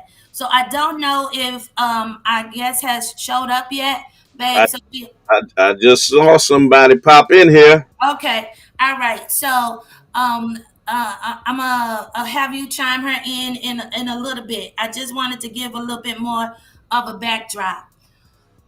Um, this week, after we received some local news, we also found out that the great actress Regina King lost her one and only child, which was a son. He was 26 years old, from suicide. This was traumatic for me and my family because we lost someone that was the best friend of our son, our oldest son, Talbert, to suicide when he was only 19 years old. He committed suicide at 19 years old. This made me certainly, as a therapist, kind of look a little bit deeper into, some of the things that are happening, not just in our community, and I mean the Black community, but across the country and maybe even the world. So I looked into what's been happening the last couple of years during this pandemic, and I'm sure that everybody has heard that mental illness is on the rise, generally speaking, in just about every community. But in the black community, it's doubling, sometimes even tripling, depending on the mental illness, depending on, kind of case by case situations, maybe what mental illness was already in existence, or, precondition, pre-existing conditions, I'm sorry. And then it was exacerbated, certainly, during the pandemic. What I found out was that suicide, believe it or not, amongst African Americans, the white folks always beat us in that. Now, I don't glory in that. Certainly don't glory in that, because suicide is devastating for anybody to experience, any group to experience. But what I am trying to say is that African Americans, did not commit suicide at a higher rate. We were at the bottom of the totem pole, when it came to suicide. And that was in every age category. We was at the bottom of the totem pole. Since the pandemic, those numbers are changing, and they are changing drastically, to the point to where there's been a slight decrease. I couldn't believe this. When I did my research. But there's been a slight decrease in suicide in general. But in the Black community, there's been a hike, 2 to 3 times more suicide, and suicidal ideations, and certainly mental illness amongst African Americans. Now, of course, everybody have their own theories of this, and they're still doing some research, but they are saying that basically African Americans were already dealing with a high level of distress, not just stress, distress. And so when the pandemic came along, it basically took us, or it's taken the Black community to its boiling point. We just can't take anymore. We are more impacted by the pandemic, by the virus. More of us are dying, more of us are getting sick, more of us are, even if we recover, from the pandemic, still more of us, again, are getting sick, and we have these post effects that we still don't know everything about. And then we don't have the accessibility, the availability to healthcare services, mental health care, access and equity and resources. We don't have everything that we need in order to learn how to cope, manage, and heal from some of these problems that we're having. Now, I gotta take another sharp curve. With all of this happening in our community, and I don't want to sound morbid, and I don't want to sound disrespectful. Now I'm getting ready to bring in our guest today so she can kind of help us with this. But with all of this happening in our community, funeral expenses, burial expenses, life insurance is crushing us. It's crushing us. A lot of us are not prepared. A lot of us are not prepared to bury our loved ones, and a lot of us don't even know where to start or what to do. Especially if you don't have a high income or a wealthy background, and if this was not something that was culturally taught within your family. So you can bring Sister Regina Hudson is with us today. Sister Regina Hudson is with us today. How you doing, Sister Regina? I'm doing good. How are you? Can you hear me okay? Yes, I can hear you okay, and I can see you. You look beautiful. Thank you so much for joining us this morning to talk about this very, very, very important topic. Let me just give you a little bit a more background, personal background. I don't know if you know, but I lost my mother last year from COVID. And then 6 months later, I lost my brother. Now, my mother and my brother, they had their stuff together. So we didn't have that struggle. We didn't have that struggle of trying to figure out how we gonna bury them, how we gonna put them in a nice place. We didn't have that struggle trying to figure out how this works, or whatever the case may be, where we gonna get the money from. But what I'm finding is, and maybe this is because I'm also married to a pastor and a leader, and and we're involved in the community. What I'm finding is most families are not as blessed as my family is in that way. And I don't know it all. I don't know it all. I'm finding out as I go. I did have some bad experiences when my grandfather and my grandmother died. And I grew up in their homes, and I just want to tell you this or share this with you. I grew up in the home with my grandmother and grandfather. They were no joke about paying their life insurance policy. I remember the white man used to come to the house, knock on the door. My grandmother knew that was a life insurance man, and sometimes she would give me the money, get it to the life insurance man. She gave her money. She did not, no joke. She paid that like she paid her tithes. Okay, so no joke, right? But I found this out though. When my grandfather died, all of those policies, only one of them was good. They were fraudulent policies. And they had paid tens of thousands of dollars on those policies that were no good. And the one that was good, right? The one that was good, it only cashed out for like, I think it was $1,100 when he died 21 years ago. I think it only cashed out for like $1,100. Now, what saved my grandfather, like I said, there was no joke about paying their life insurance and their burial insurance. There was no joke. What saved my grandfather and my grandmother, for that matter, because same thing happened with her, was the fact that they had a pre-need. I had never heard of a pre-need before, whatever. And I'm thinking now, maybe I'm not the only one that never heard of a pre-need before. So I wanted to bring somebody like you on to talk to us about, what do we need to have? What can we do if we're low income families, or, if we're struggling to pay the rent, but we need to have things like this in place. What can we do? I want you to kind of certainly speak to us here in Springfield, or whatever. But if you have a national talking point, please, give that information as well, because it's people from all over the country, well, the world actually, that's on Bishop's line today. So I guess my first question is, what do we need to do? What do you think is important when it comes to funeral services, life insurance, for a family? Well, thank you so much for having me on. If I could just tell you, I want to tell you a little bit about me first before we go in, but I'm a life insurance broker.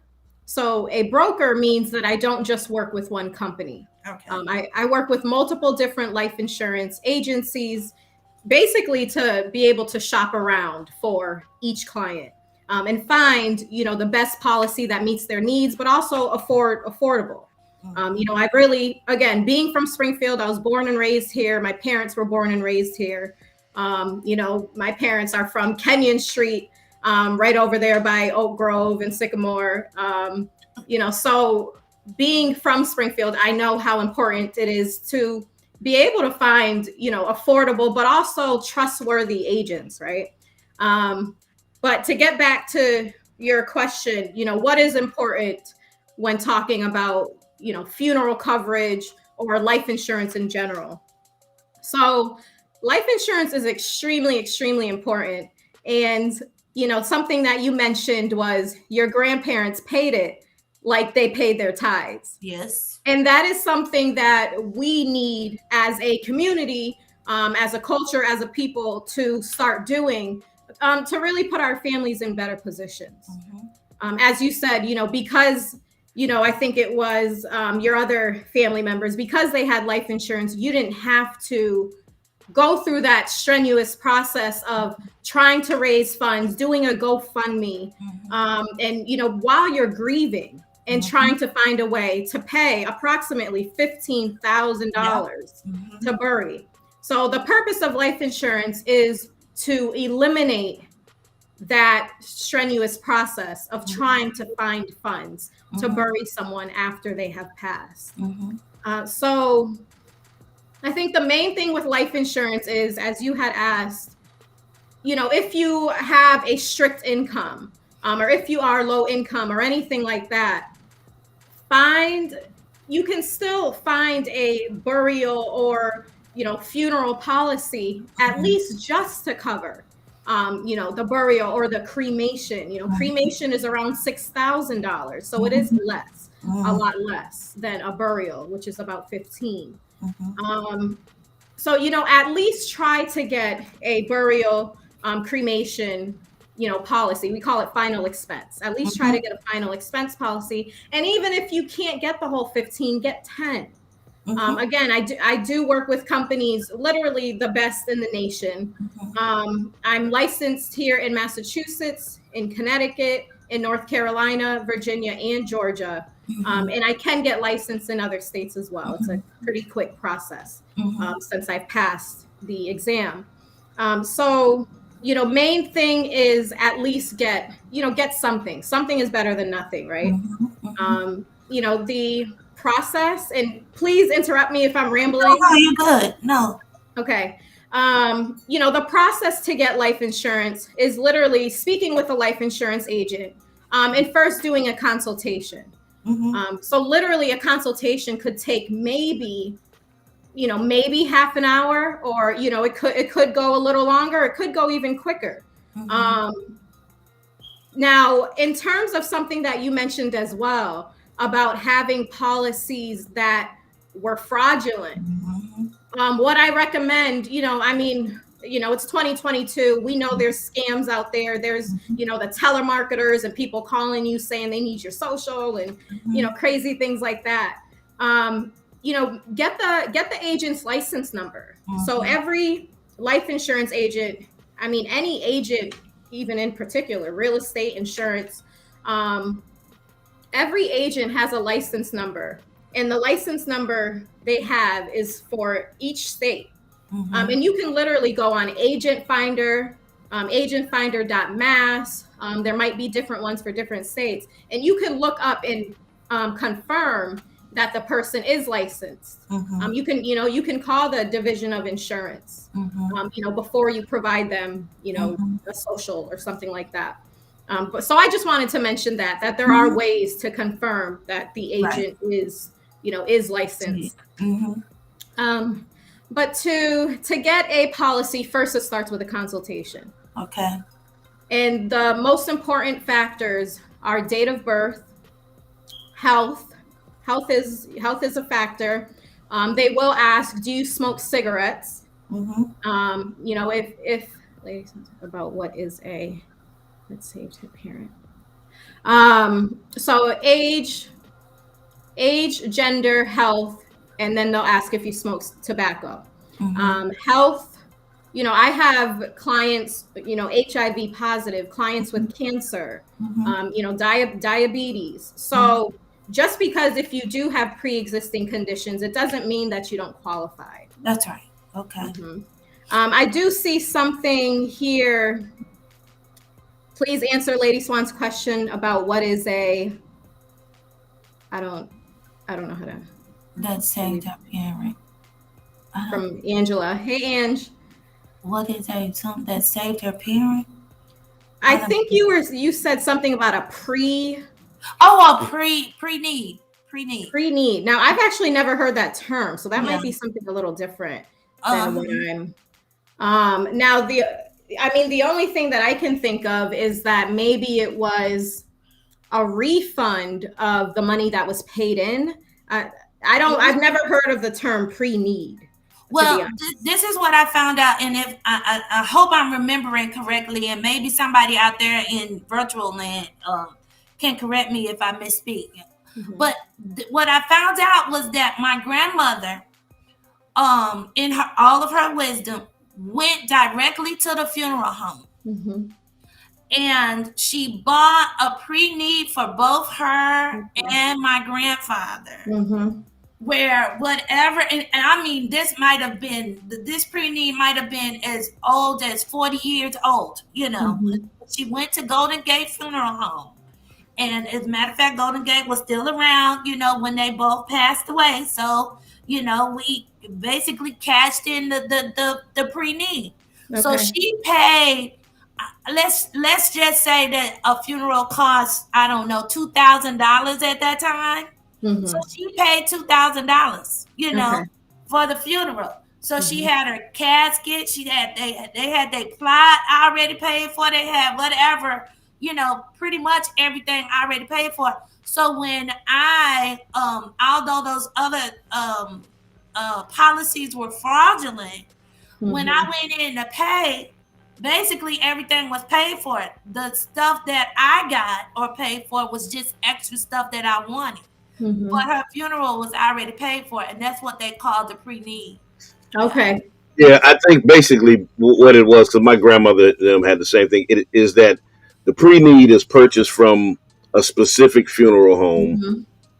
It was priced out and paid ahead of time, to the funeral home. And the cost was guaranteed that it would always be covered, that no matter when they passed, it would cover the expenses that they paid for at that time. So that's what a pre-need policy was, at least during that time. I don't know if they still exist now or not. Mm-hmm. Well, that's actually a good point, and that was something that I was going to bring up. Because again, let me think. There are times where someone, possibly won't qualify for life insurance or something like that, and in that case, you can go to only specific. Not every funeral home offers it, but some do, where you can go and basically pay in advance. So that is something, that should be considered as well. It's, again, both of these tactics, life insurance, a pre-need, is basically done to make sure that your family doesn't have to stress over, having to pay those fees. Because again, around $15,000, that's a big, a big expense. Right.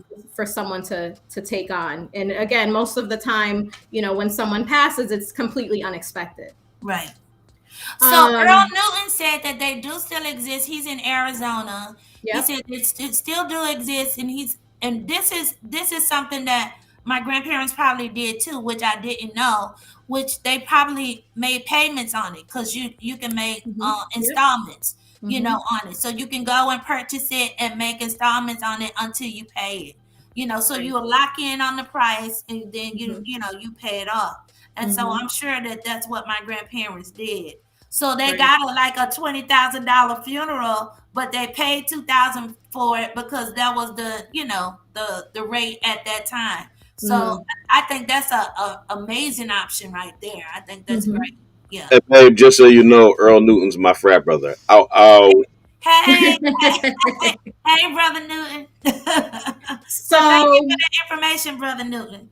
So, well, another question that I think is really important to this discussion, Sister Regina, is, are there programs out there with these big major companies like a Mass Mutual, right?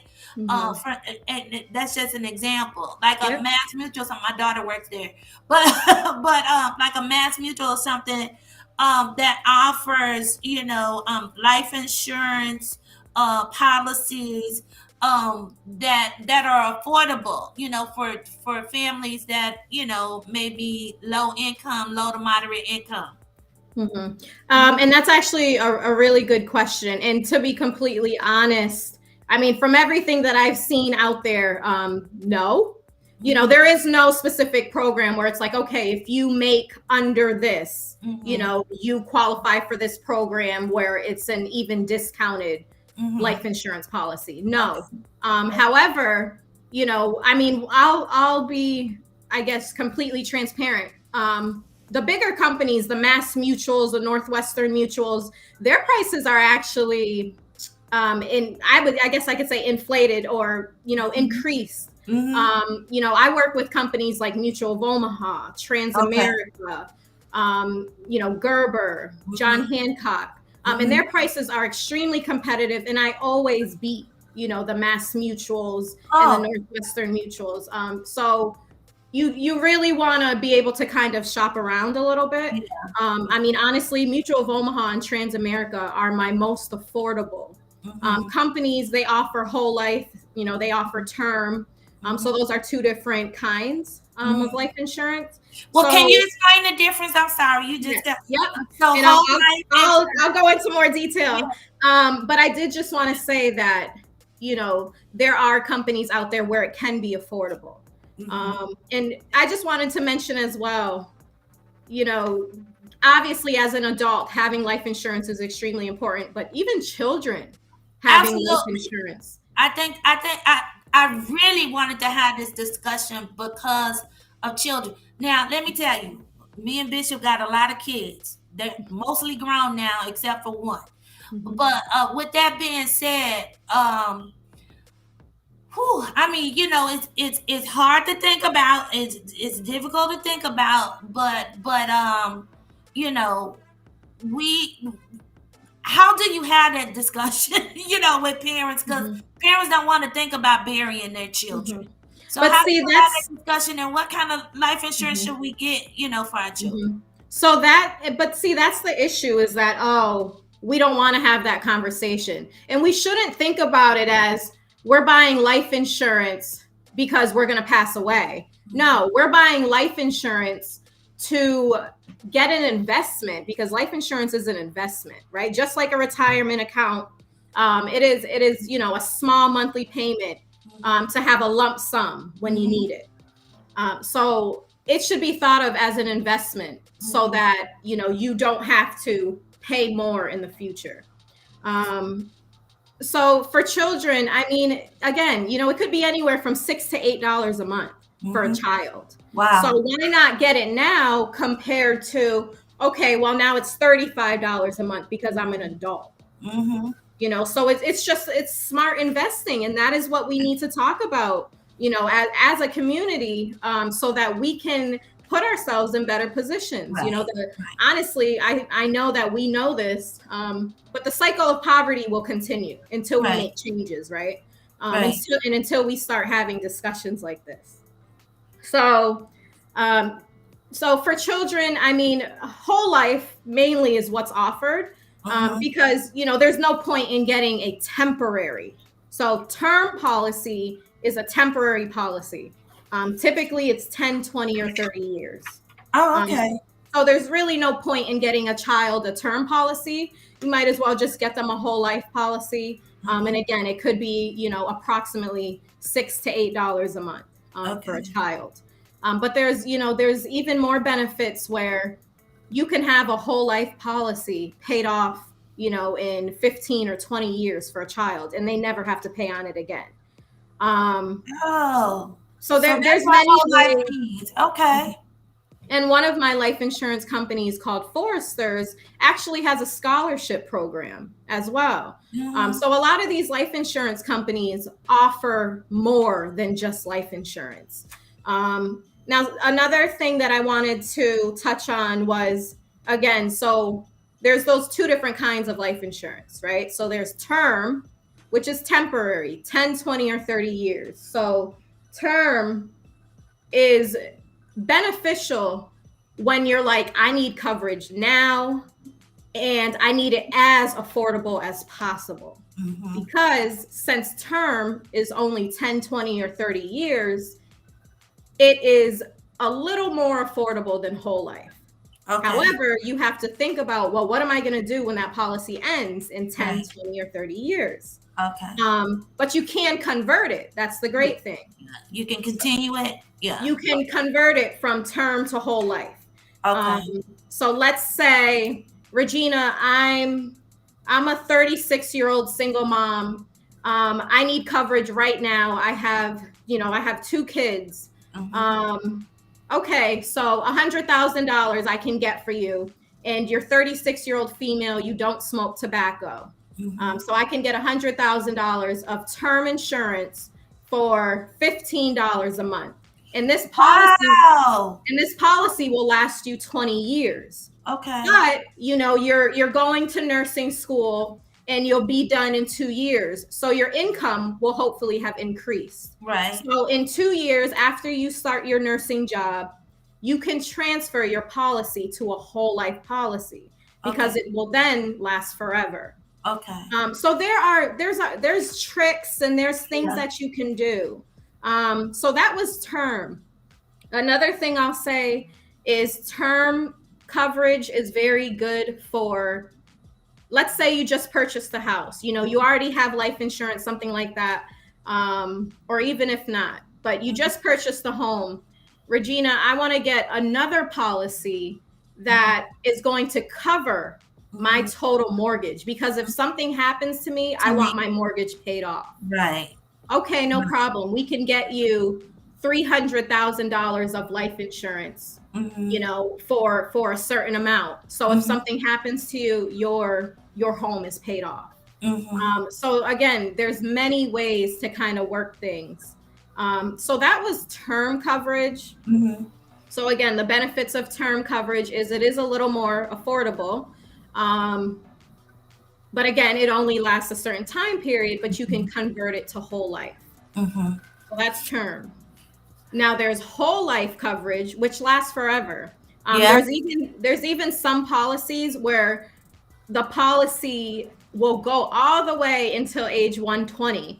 Just in case you're someone who lives, past age 100. You'll never know. But yeah, that'll be me. Yeah, I'm trying to get there. trying to get there. Yeah.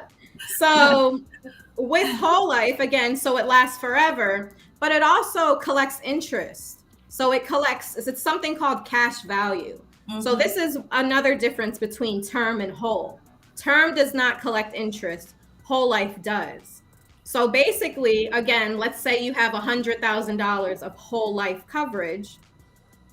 You have that amount, 100,000, but then there's a small savings account attached to your policy that will accumulate over time. Yeah. So it's almost like a retirement fund, that little savings, but it's actually better than that.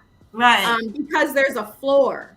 Meaning, let's say the stock market crashes, that little savings account is not going to go negative.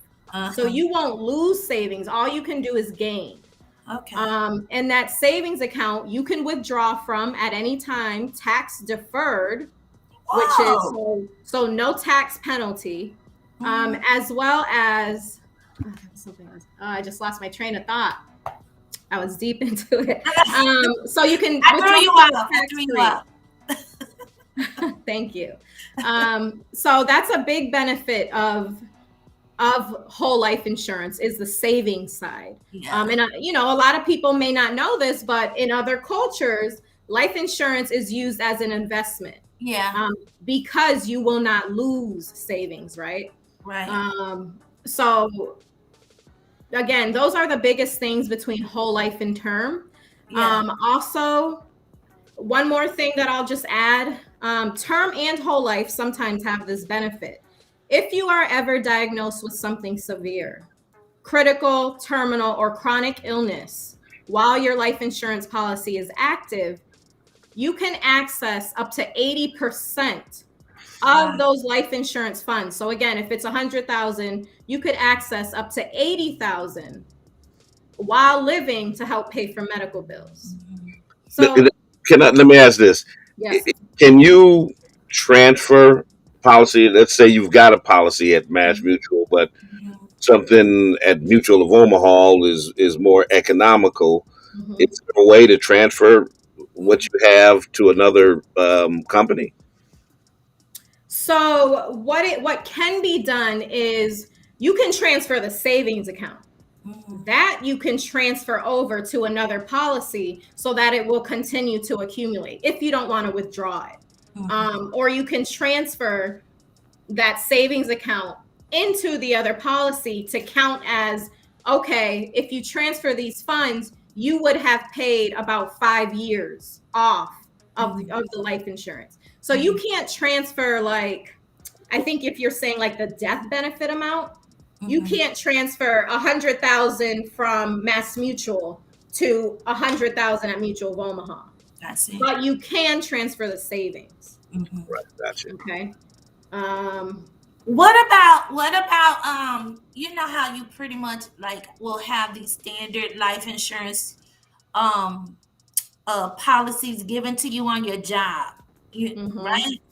Yeah. How can you incorporate the two, or should you get another policy separate and above from what you have at your job? I am actually really glad that you just asked that question. I have this conversation somewhat often. You should always, always, always have your own personal policy, because if you quit, if you leave that job, that policy cancels. Okay. I actually had a 66-year-old woman. I think she was in her 60s. She was an attorney. She retired at the age around 66. She had a $200,000 life insurance policy that she was paying for about 20 years, the time that she was at that job. Once she left that company, that policy disappeared. And for her to try to get $200,000 at age 66 was much different than her trying to get it at age 46 when she first got it. Right. So always have your own policies. Always, always, always, because again, most of the time, unless it's a state job, sometimes it'll transfer. But most of the time, that policy from your job is going to cancel when you quit when you no longer work there or when you retire. So you should always get your own policy, because it's not, stuck to anything. There are no conditions. As long as you pay your monthly payment of your personal policy, your policy is active. Wow. Oh, I this is saw so that. good information. Yeah, go ahead. Go ahead. No, Go I ahead. just saw that Catherine Cummings said not just other cultures, who utilize life insurance, but other income brackets will invest in life insurance. So yes, that is, again, life insurance. It's not a bill, it's not another bill. It is an investment. And it is extremely important that we start investing in life insurance. Somebody's asking for your contact information. So can you give us that? I know you said that you have a hard leave. You have another meeting to get to today. Well, I actually realized that it's at 12, so I can Oh, probably. okay, good, Yeah. good. Well, I'll give myself like another 10 minutes. Okay, good. But Well, give yeah, your I don't contact know. information, because people are signed on. They want to know how to get in touch with you. So please feel free to give that information, and Bishop can put it up on the screen as well. Okay, great. So again, my name's Regina Hudson, life insurance broker. My phone number is 413-636-7338. My website is www. It's a little long, but www.hudsonfinancialstrategies.com. You can go on there. You can view some information about life insurance. You can also book or schedule a phone call or Zoom interaction. I am doing some in-person meetings as well, but because of COVID, if it can be virtual, that's even better. Let me think. Okay. So I do have one other question, before we leave today. And it's getting back to what Reverend Catherine Cummings has alluded to, and I think I spoke a little bit about it too. I'm thinking about my grandparents and their parents. Their parents were sharecroppers, but like I said, they was about their business when it came to this life insurance. And I mean, I don't know if you can answer this, but can you speak to what may have happened as to why it that didn't carry up to today, like 2022? People are like, I just don't have the disposable income or the extra income, or feel like they don't, to purchase a term or a whole life insurance policy. While you're answering that, let me piggyback and ask this question. Um, for those who do hold life insurance, what is the benefit of bequeathing black organizations, etc., as beneficiaries? I know a number of white churches and organizations. They have significant endowments and stuff because when their members pass away, they have allocated a certain percentage of their life insurance to that institution, and they've been able to grow financially because of that. So again, life insurance is an investment, right? If you have, from the age of 25, if you got yourself a $300,000 life insurance policy. So it is an investment, because when that day does come and you do pass away, you're literally leaving behind generational wealth. In my opinion, why you asked, well, why, my grandparents were very committed to having life insurance, but why has that not carried on? Right. I mean, every family, everyone is somewhat different. There are the people who are extremely committed to it and know how to manage their money and know what money can do for future generations. And then there are others who, are living paycheck to paycheck and, can barely maybe make ends meet, or have never just really received the information of why life insurance is important. So, again, it's just, to me, it's the lack of information, the lack of sharing information but also just the lack of that conversation. If your family, a majority of things that we learn is from your family or from school. Mm-hmm. We don't teach financial literacy in schools. Mm-hmm. So if it doesn't come in your household, Mm-hmm. then, you may not be aware. They don't even teach it in college. Mm-hmm. So They don't.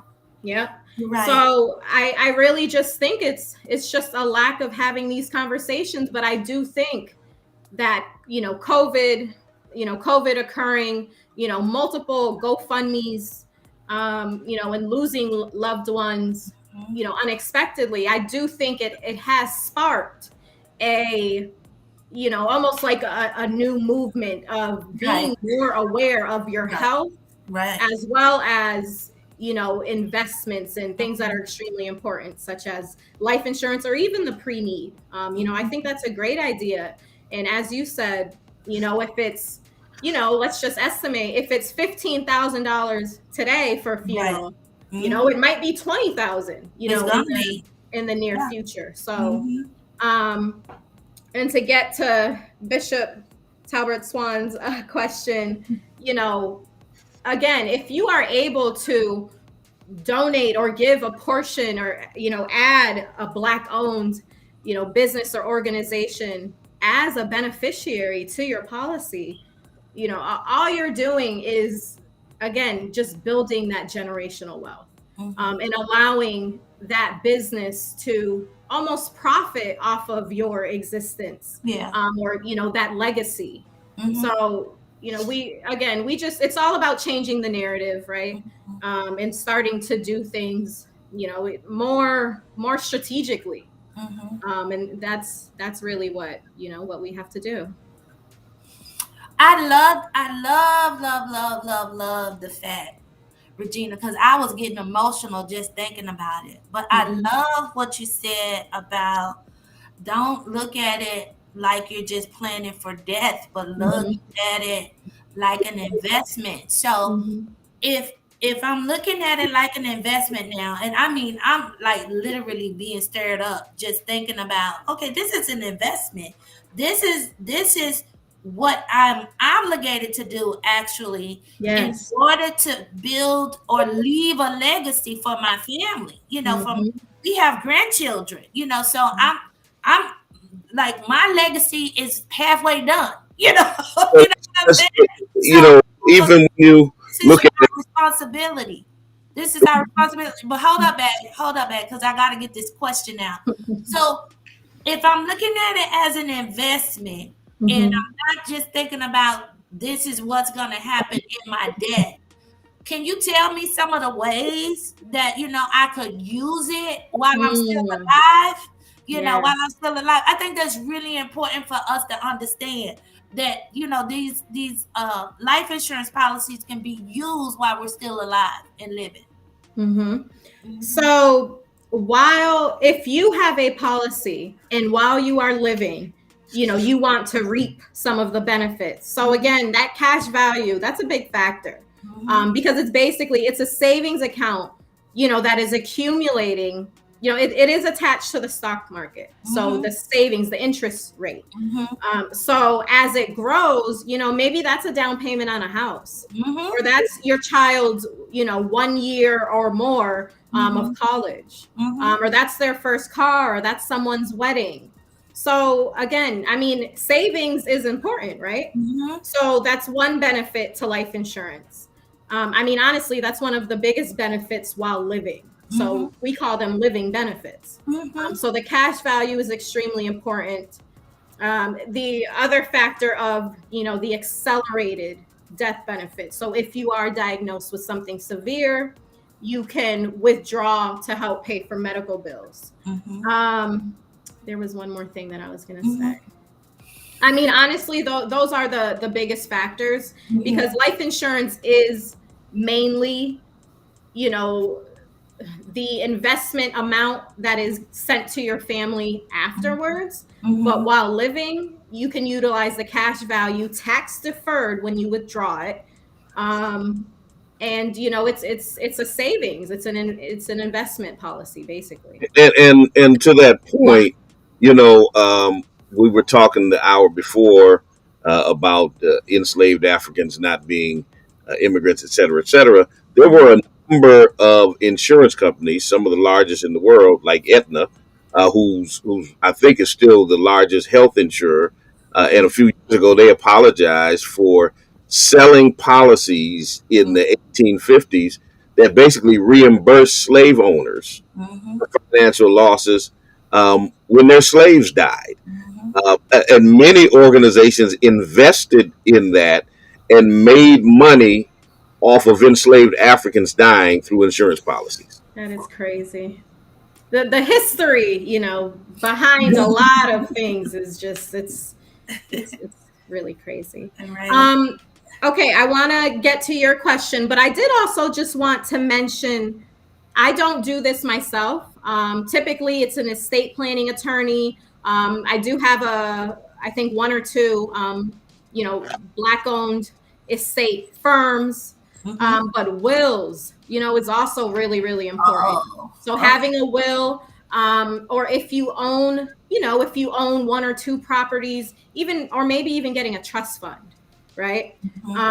Because in your trust fund, you can also break down how you want life insurance funds to be paid out. So let's say again, you had 300,000. Okay, I want my daughter to receive $10,000 every year, something like that. So wills are extremely important, but also, trust funds can be important as well. So I just wanted to throw that out there. I'm glad that you said that because I have a story about wills. Like I alluded to a little bit earlier, I was raised by my grandparents. My grandmother was not my biological grandmother. She was the woman that my grandfather was married to when I was born. Anyway, that had absolutely nothing to do with the love, the bond, the relationship, or whatever that occurred. Anyway, very, very close. She was like the other mother. She so graciously raised me with my mom, or whatever the case may be. It was written, it was told to me, everything goes to you. Everything goes to you. I didn't find out until after my grandfather passed first. He was biological. My grandfather passed first, of course, everything left to her. When she passed, that's when everything became a problem because I wasn't biologically hers. Because I wasn't biologically hers. And so I had a hard time. And to this day, I'm still kind of in litigation, if you will, because I didn't want my grandmother to talk to me about her death. I was young, I was a kid, and it was like, no, I don't want to hear that. I don't want to hear about death. I don't want to hear about death. But she always tried to tell me where her will was, where the attorney and this, that, and the other, and whatever. And so, but anyway, going to probate court, I couldn't find it. It was complicated again because I wasn't her blood. It would have made all the difference in the world if I was biologically hers. Everything just would have fell in my lap, if you will. But because I wasn't biologically her granddaughter, things became complicated. So wills are very important, and it's very important for everybody, that is connected to that, to have a copy, to know where it is, and make sure that it's legit, that you use an authentic attorney and the whole nine, and that is down in probate court in whatever county, city or whatever that you live in. Make sure that will, trust fund or whatever is filed in probate court. It's very important. So I'm glad that you brought that up and reminded me of it, because like I said, I'm still kind of trying to figure out certain things because there's land and different land down in Texas and down in Louisiana that got my name on it, but again, I wasn't biologically hers. Right. Yeah. So it is. It's all really important, and planning is important. I wanted to answer Bishop's question. I think he had a question. I don't think he was able to Oh, did I thought he talked about the organizations being beneficiaries. Yeah, I kind of touched on it. I mean, if you're able to, it's definitely, it's definitely important. It's important for the community and to sustain. I was just thinking of it from the vantage point when you're talking about it as an investment that Mhm. organizations take out insurance on folks for that particular reason. A church will take out insurance on its pastor Yep. because if he passes, or a company will take out insurance on its CEO, or Mhm. what the case may be. So it's not even necessarily that it's just family members trying to cover the need of a burial, et cetera, et cetera. Mhm.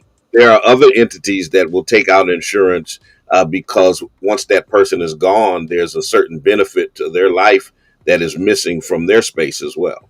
Right. Yeah. I mean, I haven't had that too much, but it does happen. I mean, and again, being here located in Springfield and things like that, we're still getting a better understanding of the importance of life insurance. But yes, companies or business partners, will take out a policy on each other so that if one of them passes, they won't sustain such a hard loss, basically, and we'll have time financially. We'll have time to find a replacement. So that's Well, my really. grandmother had a policy, and she a separate policy that was Mhm. taken out. She signed, or whatever, to benefit her church. Mhm. So at her demise, at her passing, the church benefited, from some insurance monies as Yeah. well. Her Yeah. church down in Dallas. So yeah, so I learned of that way. I didn't know about it before, but again, you kind of learn these things. It would be nice to know them beforehand, Mhm. so you can kind of go into these situations a little bit more empowered and informed. Mhm. But I kind of learned as I went. But this has been awesome. Can you promise me that you could come back? Because I think we need to continue to have these kinds of conversations because, like I said, and like so many of the people out there listening today have noticed that, under the guise of this awful pandemic, we've been losing people, but we've also been extremely stressed out to the point to where it's like, oh my God, we don't have the resources, we don't have the we don't have the monies, we don't have, we're just, everybody is overwhelmed. Mhm. Everybody is overwhelmed. And again, like, this is just really good information to have, because I can't imagine how much my grief would have been impacted if I had to worry about giving her a proper burial, or giving my brother a proper burial, on top of already losing them. So Mhm. I just can't imagine, how horrific that would have been for our family. Yeah. Yeah. Yeah. So, Well, Bishop, any parting words? And thank you so much, Regina, for coming and joining us. yeah, no, thank you so much for having me. And again, just reach out. If you want to do this again and have more questions.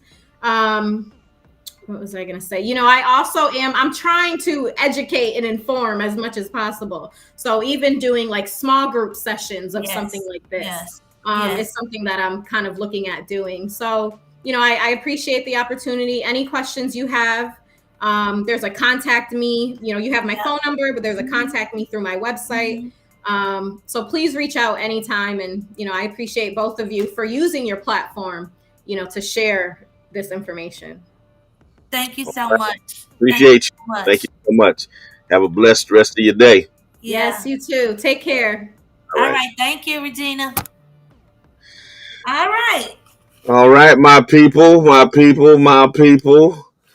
Um, we, I had a question though before we leave today, and I know you got a meeting to get to, and I got a son to take back to school today, or whatever the case may be. But what's his name? what is our son's name? Oh, we got a son. Okay, I thought you said you had a son, so I didn't know. I got a son. I got a son. I said I got a son because I'm taking. I thought that's what you said. I said I got a son because I'm taking her. Anyway, I wanted to ask everybody what did they think of the show on last week. I'm still kind of basking in last week as well. Today was great. I hope it was good information for you as well. But nevertheless, I wanted to know what did everybody think of the show on last week. I got so many phone calls and text messages after that show. 3 amazing women that are in ministry and phenomenal in their own right joined me on last week, and I just been so inspired. I think Reverend Cummins is still on the line today. Thank you, Reverend Cummins, for coming last week. You somebody. You are somebody, honey. And then we also had Dr. Rux Walker, who was there with us. And then we had Reverend Ludwig, all powerhouses. And I'm telling you, last week just, blew my mind. Angela, tell your husband I'm still basking in what he said and how he shared it. Actually, it kind of made me emote a little bit, kind of teared me up a little bit to hear what he had to say because of the show on last week. But thank you, ladies. Thank you, Regina, for joining us today. Powerful, powerful, informational show today. Bishop, again, thank you for helping me to create this platform, to get information out there to the community, hopefully to better us in our justice and in our flow. All right, y'all. We outie. We'll check you out next week. Until next time, we talk to you and you talk to us. Always remember, God loves you. So do we. Peace.